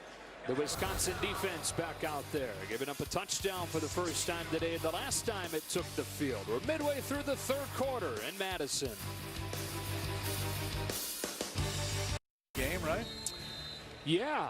I think the Astros are more dangerous for the Dodgers, if that's what you're asking. First down run of 6 yards for Ty Johnson. That offense kind of woke up last night, huh? Yeah, it did. Altuve, man, he's been phenomenal. Is he the MVP or Judge? I'd give it to Altuve. Okay. Too many strikeouts for Judge. A lot of home runs, though. That's for sure. Maryland could use a home run right now. Well, they got their first touchdown of the day on their first drive of this half. Back-to-back Johnson carries, produces a first down. It's been the running game that's kind of got them back into this, and there's plenty of time left. You're down by 18, but you can still continue to run the football effectively like they did on that last drive. You know, Maryland has run it for 128 yards today, which is pretty darn good considering this run defense they're against. Holds teams below 80. Out of the Wildcat here, and a trick play coming up. They get it in the hands of Tavon Jacobs, and the disciplined Badger defense stays home. Maryland dodging a bullet with that ball falling out of bounds. Well, you got to do something different. You got to find a way of catching this Wisconsin defense off guard. So they put in a little bit of a trick play. It's the Wildcat. And then they implement the jet sweep with the reverse and get it to your fastest guy in Tavon Jacobs. But he really almost throws the football out himself. Oh, it's his foot that kicks it. Yeah. Derek Tyndall's foot ends up kicking it out. You don't see that very often. No. We had a baseball game earlier on the pop fly. Now we get soccer breaking out. Second down, 13. Incomplete. They're on the slant over the head of Jacobs. Just a bit high. Yeah, just a bit. Yeah, you're right. Let's go down to Bruce. Guys, as good as this Wisconsin defense has been, imagine if they had Jack Sitchie, their team leader and top tackler. He was injured his ACL on the eve of the season. Sitchie, though, is still very engaged with his team, got the headset on, coaching up the guys as much as possible. He told me before the game his rehab is coming very well. He's just not sure yet if he's made a decision on whether he's going to apply for a 6-year of eligibility or not. And it wasn't just Sitchie. They had 4 starters depart from last year, but still one of the best in the country. Third down, 13. Bordenschlager looking short side. Heaving one for Moore, who's got it in stride.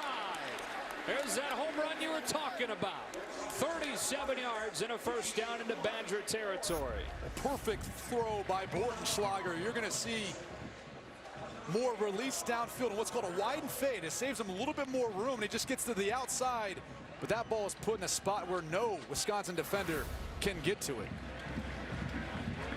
Biggest play of the day for the Terps. Harrison waited for a hole that never opened. Alec James and TJ Edwards. Second down. And that's the thing I think that was most impressive about really their last drive when they went down for a touchdown is DJ Moore wasn't very involved. I mean, he's been their best playmaker so far this season. And until that last play or a couple plays ago, he really hasn't had that big of a game. And 2 catches for 6 yards prior to that. Talking to Jim Leonard, defensive coordinator for Wisconsin. He talked about how in the NFL it's so much matchup driven. That was kind of a little bit in today's game plan. He didn't want DJ Moore to beat them. Bordenschlager looking in his direction again, and he tried to pull it in back shoulder. Couldn't quite grab it. And the coverage from Dante Carrier-Williams. This would have been a phenomenal catch. They're trying to get a back shoulder throw just a little bit too far outside. Look at that, just off the fingertips. Just dragging his toes. It's the full extension. And he's got that type of ability. He's not the best as far as elevating to get the football, but he times it well. He's got good hands and great body control, as you can see on that last play. So third down and 10 now. Wisconsin has not brought a ton of pressure. They've been able to generate it with their down linemen. And a timeout taken by DJ Durkin. Maryland, their first of the half. Terps. This would be a 30-second timeout. I think Maryland realizes this is a very big down for them. This is an opportunity for them to, 1, get in field goal range, so you put some more points on the board being down by 18, but 2, with the momentum that you've got so far in this game. The last drive was a touchdown. This one now you're working into that portion of the field. You better have the right play dialed up. Want to talk about the situation. Maybe this is potentially, 4-down territory too. Henry Darmstadter has hit from 51 yards. They need to get to the 34 to get to within that range. And the wind would be to his back here. What do you think? Do they go to DJ Moore again? Well, they've tried today. Wisconsin's done a good job at taking him away much of the afternoon. He's isolated again, and it's not Nick Nelson on him. He's doing a good job on him so far today. It's number 25, Derek Tinder. Again, just a 4-man rush. Bordenschlager steps into this one, and it sails way over the head of Moore. Fourth down and 10. You take a timeout, you try to get on the same page, and then you've got a miscommunication.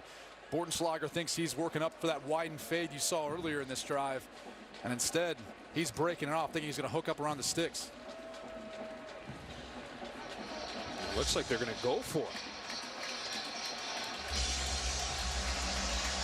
Once again, kind of that in-between territory. You don't gain a ton from punting, not yet in field goal range.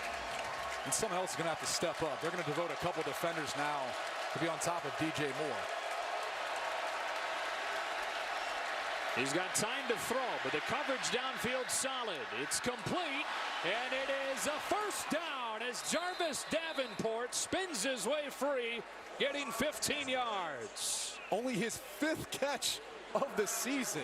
But a phenomenal job of staying alive and coming back to find his quarterback. He's at the top of your screen, and really an afterthought for Bordenschlager. Look at how he keeps working back to the football, and the key was he wasn't going to have enough for the first down, so the yards after the catch was crucial.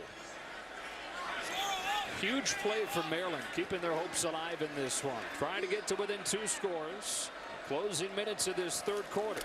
They go to Lorenzo Harrison. Cuts it against the grain and lowers his shoulder through Connolly for a gain of 6.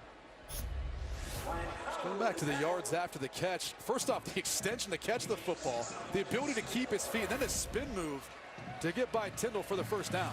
Harrison cuts it back inside the 10, but flags down. It's going to be a hold. It looked like Connor Sheehy got held up at the line of scrimmage. Holding. Offense number 55. 10 yards from the previous spot. Second down. So left tackle Derwin Gray.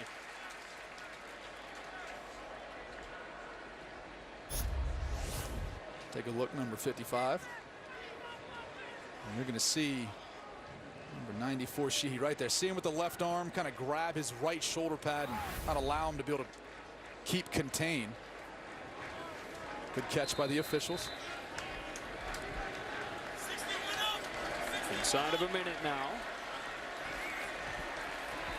Wisconsin once again with one-on-one coverage on the outside presents an opportunity for the Maryland passing game.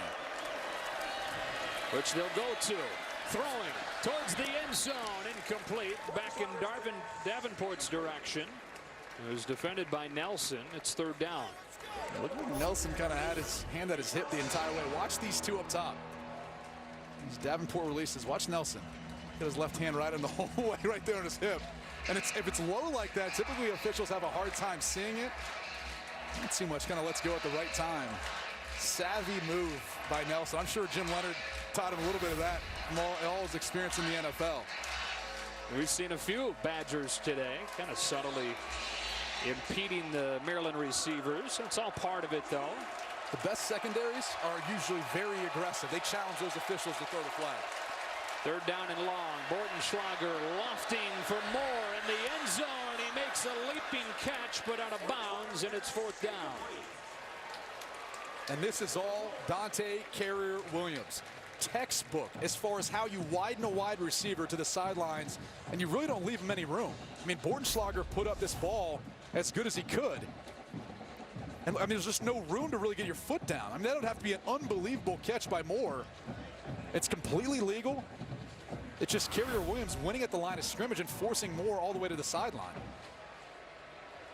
So they'll attempt a 45-yard field goal from Darmstadter, who has hit from 51 this year.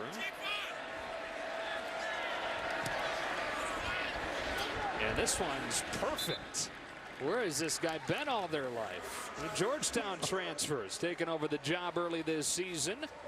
And quietly as DJ Durkin's team back to within 2 scores. Well, I think if you're DJ Durkin and this coaching staff from Maryland, that's what you have to love about this team. Is typically when you use your starting quarterback, you know, people look at the season, all right, might be a loss, but you had Kasim Hill, very capable, then he tears his ACL. Now you're on your third string quarterback, but they're still fighting. You know, they still have that drive in them, even at playing Ohio State in Columbus, Ohio. The game was out of reach, but they got some late scores because the guys didn't give up. That's the thing you'd like to see out of this group. Still a pretty young group, too, for Maryland. I mean, they're building for something in the future. DJ Durkin in his second year. He's learned from some good ones in Jim Harbaugh and Urban Meyer, an assistant for both of those guys throughout his career. And assembled in a good staff that's really recruiting hard in that DMV area. Finally figured out what that meant, huh? No, I had it right away. I just had never heard the term. You just start to think about the area, piece it together pretty quickly. Yeah. Okay, you got it. D.C., Maryland, Virginia. Yeah. Bouncing ball picked up by Taylor. And Wisconsin to start at the 23-yard line. Well, as you look at the Big Ten, only Wisconsin 5-1 or better in the West. Meanwhile, in the East, you have 4 teams that are 5-1 or better.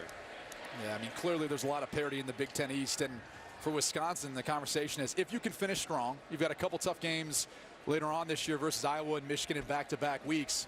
And you can't really afford to lose any because your non-conference schedule was so weak, and that's something that the College Football Playoff Committee looks at and kind of weights pretty heavily when they look at how you schedule opponents. So I think they have to be perfect. They have to win the Big Ten in order to be a part of that conversation at the end of the year. Jonathan Taylor into the arms of Antoine Brooks. And really not just their non-conference, but because of how weak the West is, their entire schedule pretty easy. Only 2 teams on their schedule that currently have winning records, and they're yet to play either of them. Iowa at 4-2, Michigan at 5-1 will both come over the final month of this season. We move on to the 4th quarter. You know what that means at Camp Randall. Time to jump around in a 2-score game.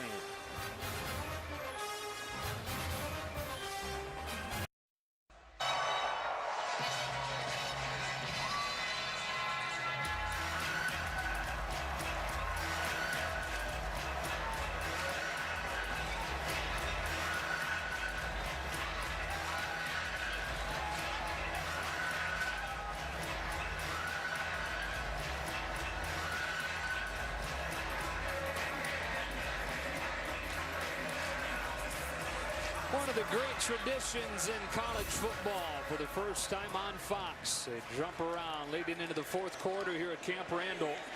Badgers with a 2-score lead. And they run a sweep to Quintez Cephas. There's a flag down in the backfield as he was able to turn the corner for first down yardage. Yeah, they're going to get Troy Fumagalli on this one. He was trying to contain Antoine Brooks, excuse me. Holding. Offense number 81. 10 yards from the previous spot. 2nd down. And that's really the key to any jet sweep, which was the last play you saw, is being able to get to the edge of the defense and be able to hook them. If you take a look at the replay, there's Fumagalli. So he wants to try to get to the edge of the defense and then allow Cephas to get to the outside. But see, once he gets upfield, he kind of just grabs on, and I don't know, there's a ton there to make that call. Obviously enough for the officials to throw the laundry. On 2nd down, Hornibrook pumps one way and dumps off the screen to Taylor, who's got blockers in front. A first down across the 40. On 2nd and 15, they go for 23. Perfect play call by offensive coordinator Joe Rudolph. And look how he pumps to the left to manipulate the defense, and then he finds Taylor on the opposite side with all sorts of running room. And you see those big Wisconsin offensive linemen downfield in space. They're not only big and strong, those guys are pretty athletic. And they can cover up some guys downfield. And they've got a long tradition of guys like Joe Thomas, former teammate of mine, the Cleveland Browns. Art Tauscher's here today, saw him during the game. They hand it off to the fullback, Austin Ramich. Only his 8th carry of the season, and it's a solid one for 6 yards. Well, these guys do a lot of the dirty work in that run game, but he gets to carry it there. Gotta throw those guys a bone every once in a while, right? Yeah. You didn't get to share your thoughts on jump around. They really do shake the booth, don't they? I was kind of grabbing on for safety up here. On 2nd down, here comes Brandrick Shaw. Keeps the legs turning close to a first down, and it looks like he has enough. Now, this is what Wisconsin has done this season. Late in games, because rarely do they blow you out, but late in games they tend to grind you down. Against Nebraska, 29 of the final 31 plays were runs. Against Purdue last week, 9 of the final 10 plays on that clock-ruining drive to finish the game were runs. It's a heavyweight boxing match. They're going to take it all 12 rounds and duke it out with you.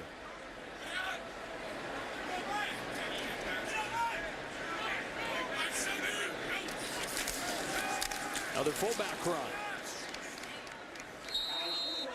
This time it was Alec Ingold.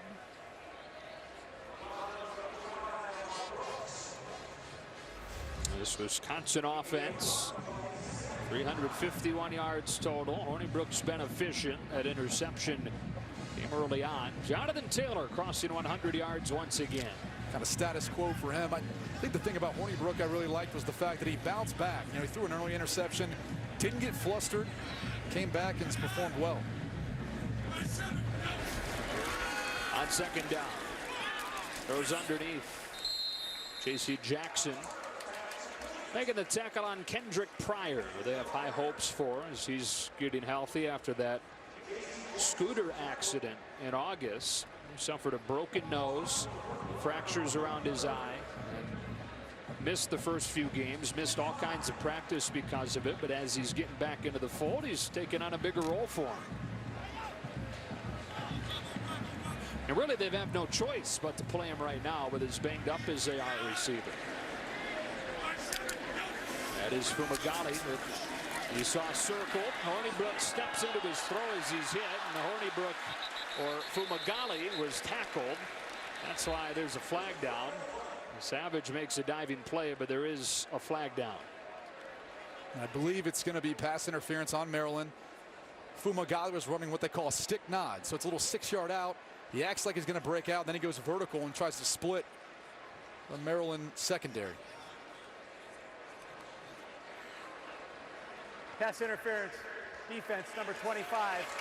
Spot foul, automatic first down. There's a reason there was nobody from Wisconsin near that throw. I don't know, though. Here's a stick knot, so he's going to come up, break out, and try to split these two defenders. I mean, they're saying it was on Brooks. Well, I think they have it on the wrong guy. Jermaine Carter came over and decked him. Yeah. That's what's tough with those double moves. When you try to bracket a guy like that, if you can split him, you're going to have all sorts of running room. So fresh set of downs from the 27. Here comes Taylor. Dylan Brooks the tackle, second down.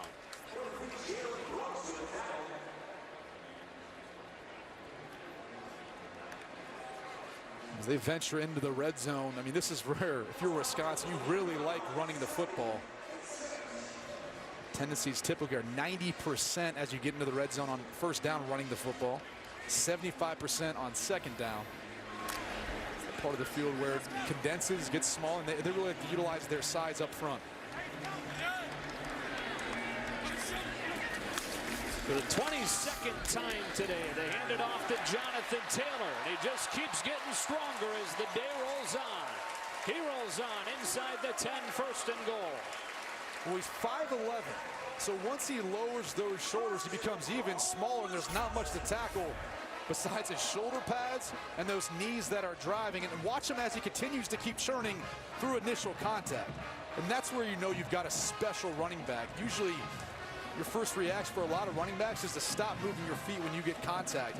Not Taylor. He continues to keep driving and churning for more.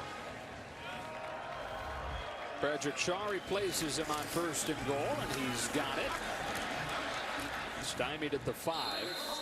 Jonathan Taylor told us yesterday the guys that he grew up trying to emulate, Arian Foster and Adrian Peterson. That's lofty. And it's quite the combination, too, of runners, right? The anger that Peterson runs with, and then combine that with the ability to be smooth, as Arian Foster was, and catch the football out of the backfield, do all the things Foster was known for doing with the Houston Texans.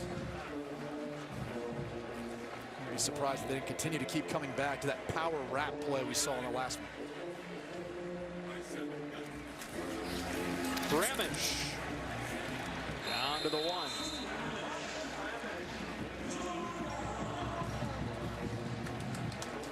The third down and goal for the Badgers inside of 10 minutes. Trying to answer Maryland's field goal to cut the score to 2 touchdowns.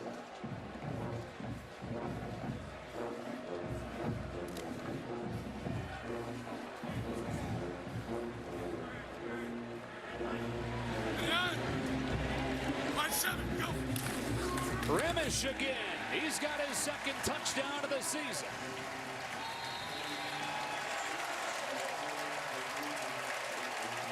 So as they've done so many times this year, they grind away at the Maryland defense and punch it in after running more than 6 minutes off the clock. And these fullback dives hit so quick, it's hard sometimes for the defense to recognize who has the football. Combine that with the push the Wisconsin offensive line gives you up front. It becomes extremely difficult to stop down in those third and short or goal line situations.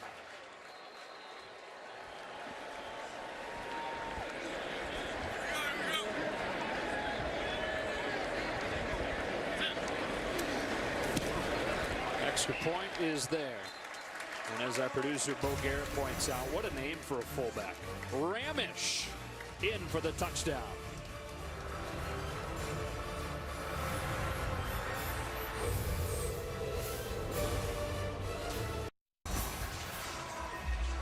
Austin Ramish in for the touchdown. Wisconsin has extended the lead to 35-13. The biggest thing, too, in that last drive was how much clock they ate up. More than 6 minutes. Last week finished the game with a 16-play, 8-minute drive. Purdue is within a touchdown. They put it away like that. The ball for like 40 minutes. Right. Unbelievable.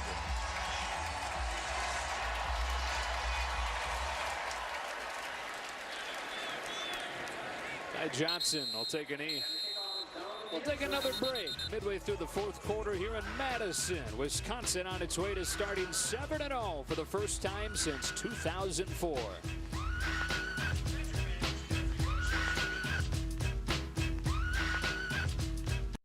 Wisconsin firmly in control in this one. Maryland has started to generate some life, though. Scores on both drives in the second half. Getting a touchdown to open the half and then a field goal their last time. Unfortunately, though, with as much time as Wisconsin took off the clock, given the deficit, can't afford any more field goals. It's got to be all touchdowns from here on out if you're Maryland. Max Bortenschlager below 50% today through the air. Looks to throw on first down. Evades a rusher. Turns his shoulders and goes to the sideline for DJ Moore. It's going to be incomplete because Moore was out of bounds, and I don't know that he had the time to reestablish himself. So now here at the top of your screen, and watch as he releases. Nelson reroutes him, and it's not forcible, right? So he goes out on his own. You'll see the official on that side see that he steps out, and right there, you see that hat come off the line judge. He's going to throw it out there to let you know that the wide receiver was indeed out of bounds. It wasn't forced out. It wound up being incomplete anyways. No 2nd and 10. High snap, able to pull it down, hand it to Johnson, who surges forward for a few.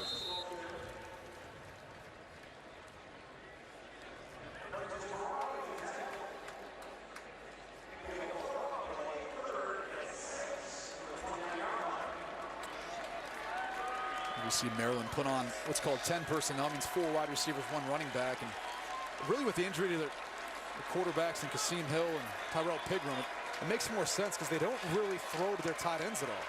So why not put in another wide receiver that you feel more comfortable throwing to if you're Walt Bell, their offensive coordinator?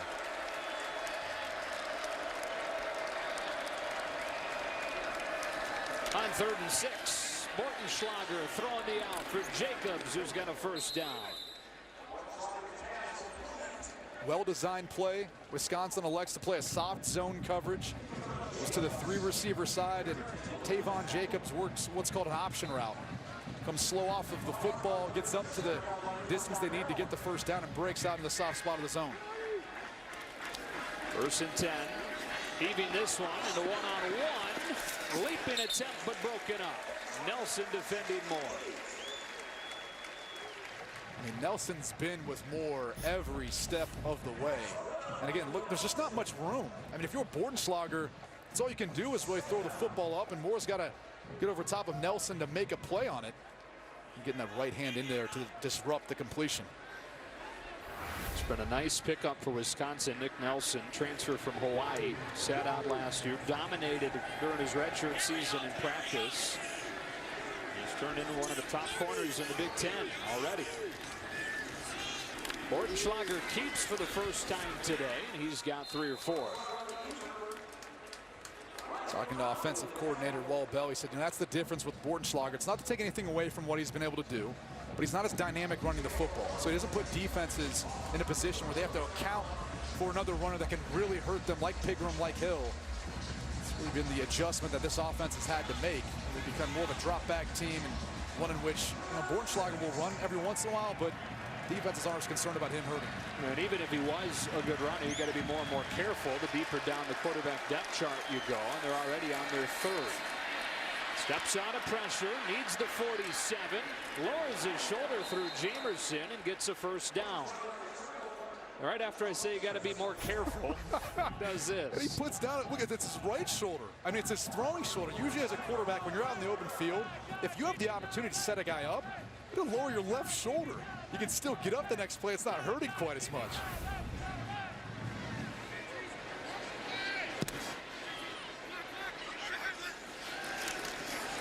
They get pressure and a sack.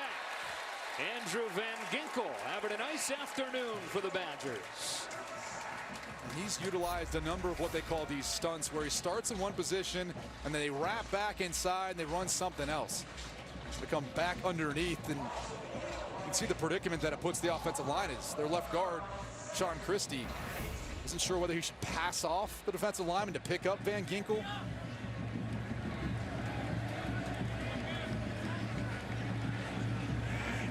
Second sack of the day, or first sack of the day. And now 2nd and 18, almost intercepted.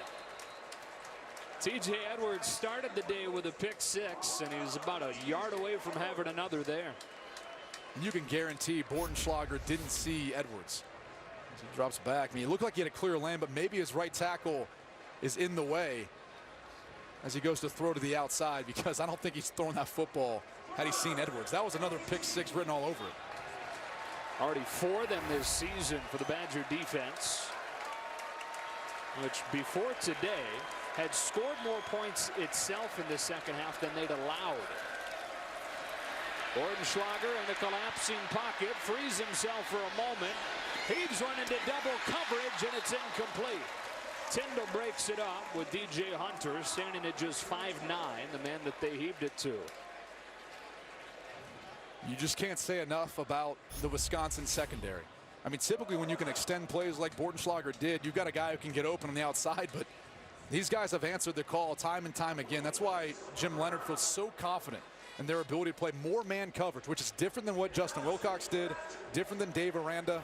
They've been able to do that more often this year because of how good they are on the outside.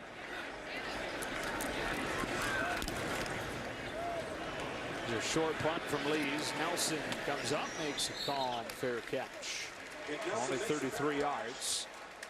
And the Badgers will have it inside their own 30. Minutes away from a 7-0 start.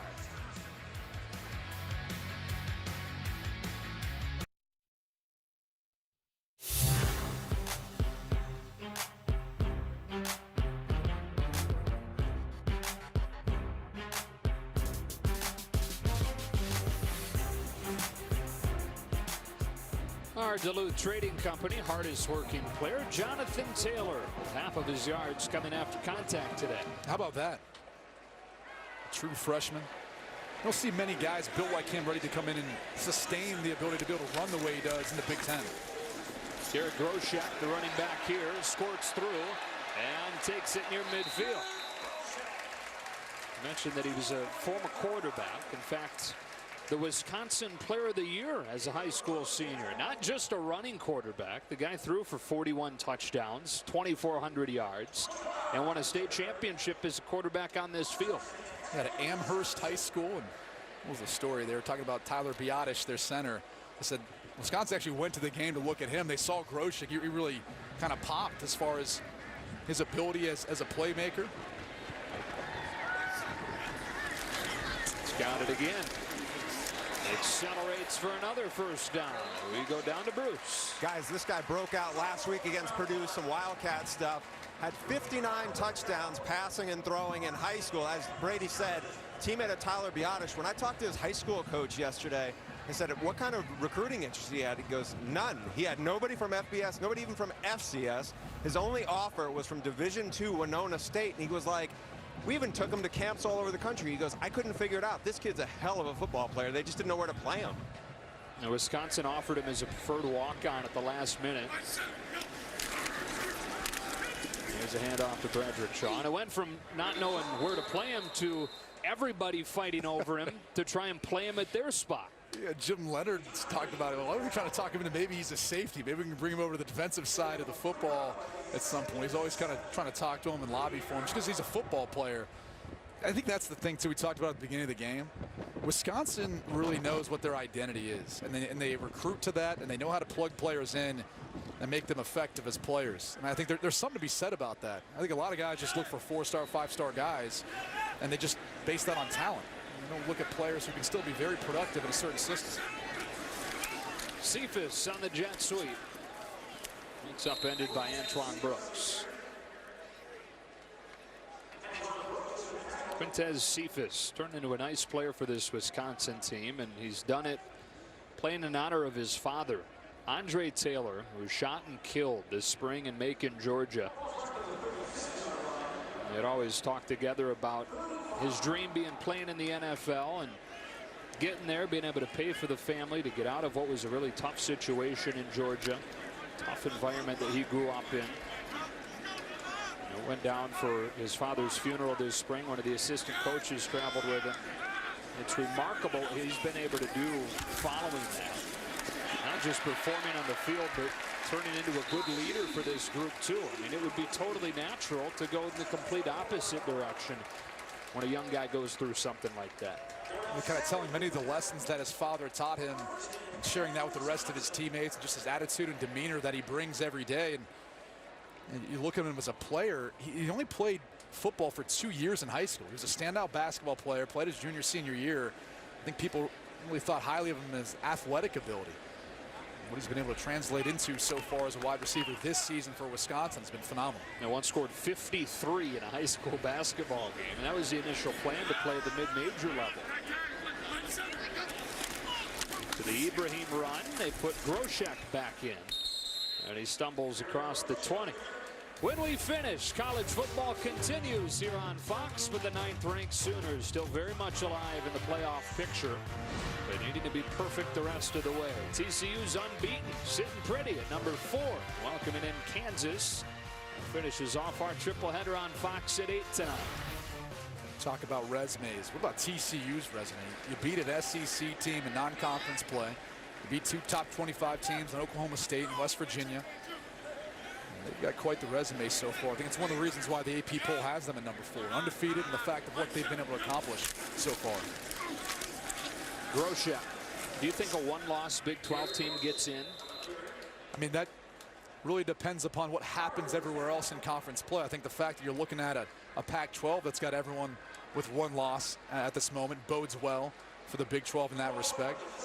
But you've got so many undefeated teams right now when you're looking at in the SEC and the Big Ten. There's still a lot of football left to be played, to see if the College Football Committee does what they did last year, where they allow a team that doesn't win a conference championship to go in as a 1-loss team like they did with Ohio State last year. Now, they didn't play well in that semifinal game. They got goose-egged by Clemson. But that'll be the question. Does that help, some of those teams that maybe aren't a conference champion, or does it hurt them? We're going to take our last break here. When we come back, we'll talk about where Wisconsin stands in this whole conversation. Wisconsin. And this one, all Wisconsin on their way to 7-0. A minute 26 left to go.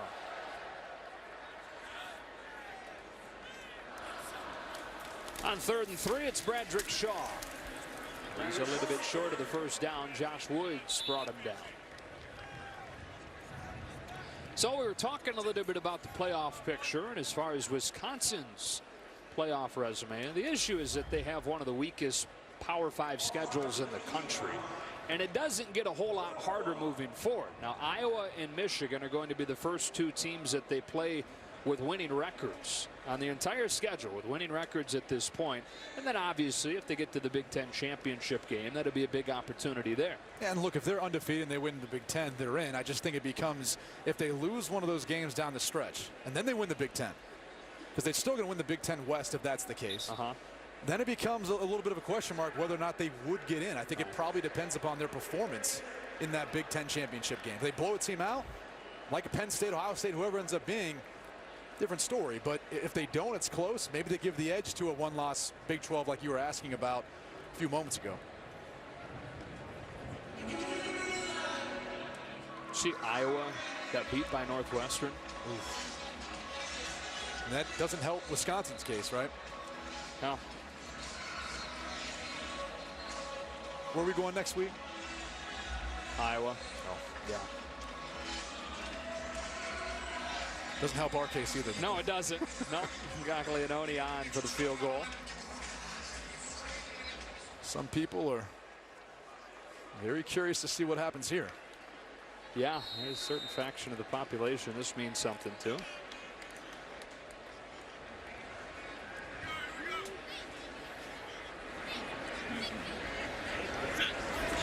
Gaglianone punches it through and gives them a 25-point lead.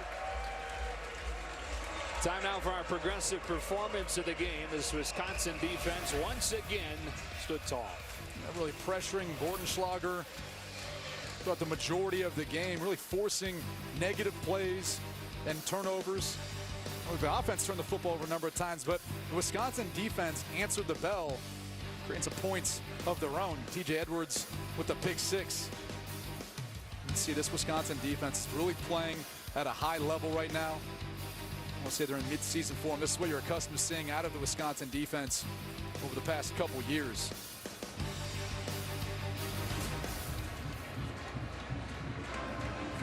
Jim Leonard, DB's coach last year, 1 year after he was away from football technically for the first time in a long time, and he said he really had no plan at that point. On him in his 10-year playing career in the NFL. Knew that if he was going to coach, it would be here because him and his wife and his children knew that they wanted to settle in Madison long term, and it could not have worked out more perfectly for him. You know, it was really that 2015 year where he just finished playing football for the Cleveland Browns in 2014. He was trying to figure out what to do, so he started to pop in the office to talk to then defensive coordinator Dave Aranda. And at that point, I think he started to get an idea of what the schedule would be like and started to convince his wife, and therein lies now the defensive coordinator for the Wisconsin Badgers.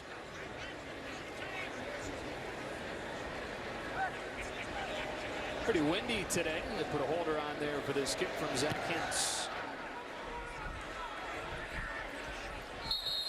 Final seconds here at Camp Randall, which is celebrating its centennial. It actually originally was a training ground for Union soldiers during the Civil War back in 1861. It was opened in 1917, and they won their first game against the state's greatest institution, Beloit College, 34-0. 19 Heisman winners have played here. Charles Lindbergh was a student here and spoke at Camp Randall following his transatlantic flight in 1927. Jesse Owens set a couple of records here in track, and some big-time concerts hosted at Camp Randall. What was that score of that first game played here?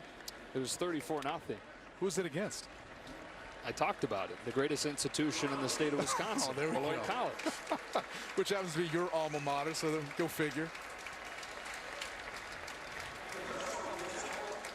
So the Badgers will move to 7-0 for the first time since 2004. And they remain among the unbeatens in college football. There are 8 left.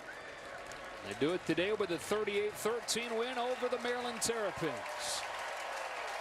Sound performance for Wisconsin defensively. Offensively, still some things to clean up, but you got plenty of time with that schedule moving ahead. And for Maryland, look, there are some bright spots. Bottom of the line, this has been a tough season for them. They've lost their 4th out of their last 5 after that encouraging 2-0 start. 38-13 the final score, as the Badgers remain unbeaten with a convincing win in this one. We get you back to Rob Stone in Los Angeles for more post-game coverage right after these messages. Coach, you guys only had 3 healthy scholarship receivers today, but you had Troy Fumagalli back. What does he do for this offense to get everything going? Well, I think it was a good example. He gives us a lot, and certainly when you lose some players, others got to step up, and I thought he made a lot of plays early for us, and again, defense was really good. You know, we put them in some bad spots early in the game, and they come up big for us, and as everyone knows, it takes everyone to win the game, and proud of the way the guys fought against a good Maryland team. This is a team with really good skill guys you went up against. Held them to under 300 yards offense. What has been the key to how this secondary has really stepped up?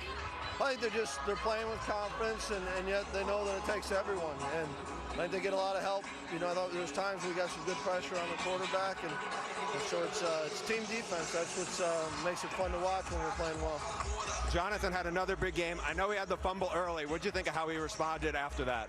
Like, that's the biggest thing, is he responded. And, you know, no game is ever going to go perfect. And it is all how you respond. I thought he did that, and it certainly gives our offense and our team a lot. Thanks, Coach. Thank you. Jonathan, I know you had the fumble early. What did you have to do to kind of get yourself refocused to get going after that? You know, I kind of had to just trust in my teammates, trust in the game plan, you know, trust in my abilities as well. That's one thing Coach always talks about, you know, trust your abilities. You know, don't shy away from what you do best. So that's had to come back and within myself and, you know, just respond. You know, they have some really good running back, really good wide receiver on the other team, good skill guys. The way your defense stepped up, what impresses you most about those guys? I love the way our defense fights. You know, every single game, you know they're going to come out and they're going to play their hearts out. You know, they're going to play for the man next to each other. They're going to play for the offense. And, you know, we have one of the best defenses in the country, and it's just because they play together as one. For you coming in the locker room, I know Coach Chris was frustrated with the execution, some of the O-line issues, the penalties, the fumble, turnover. What did he say to you guys, and how did you guys take that challenge? You know, he just told us, let's play Wisconsin football. You know, we're not going out there, we're not trying to play Wisconsin versus Maryland versus Wisconsin. You know, we want to play Wisconsin versus Maryland, you know, and let's stop shooting ourselves in the foot. Let's, you know, let's execute and let's go out here and win this game. All right, thanks, Jonathan.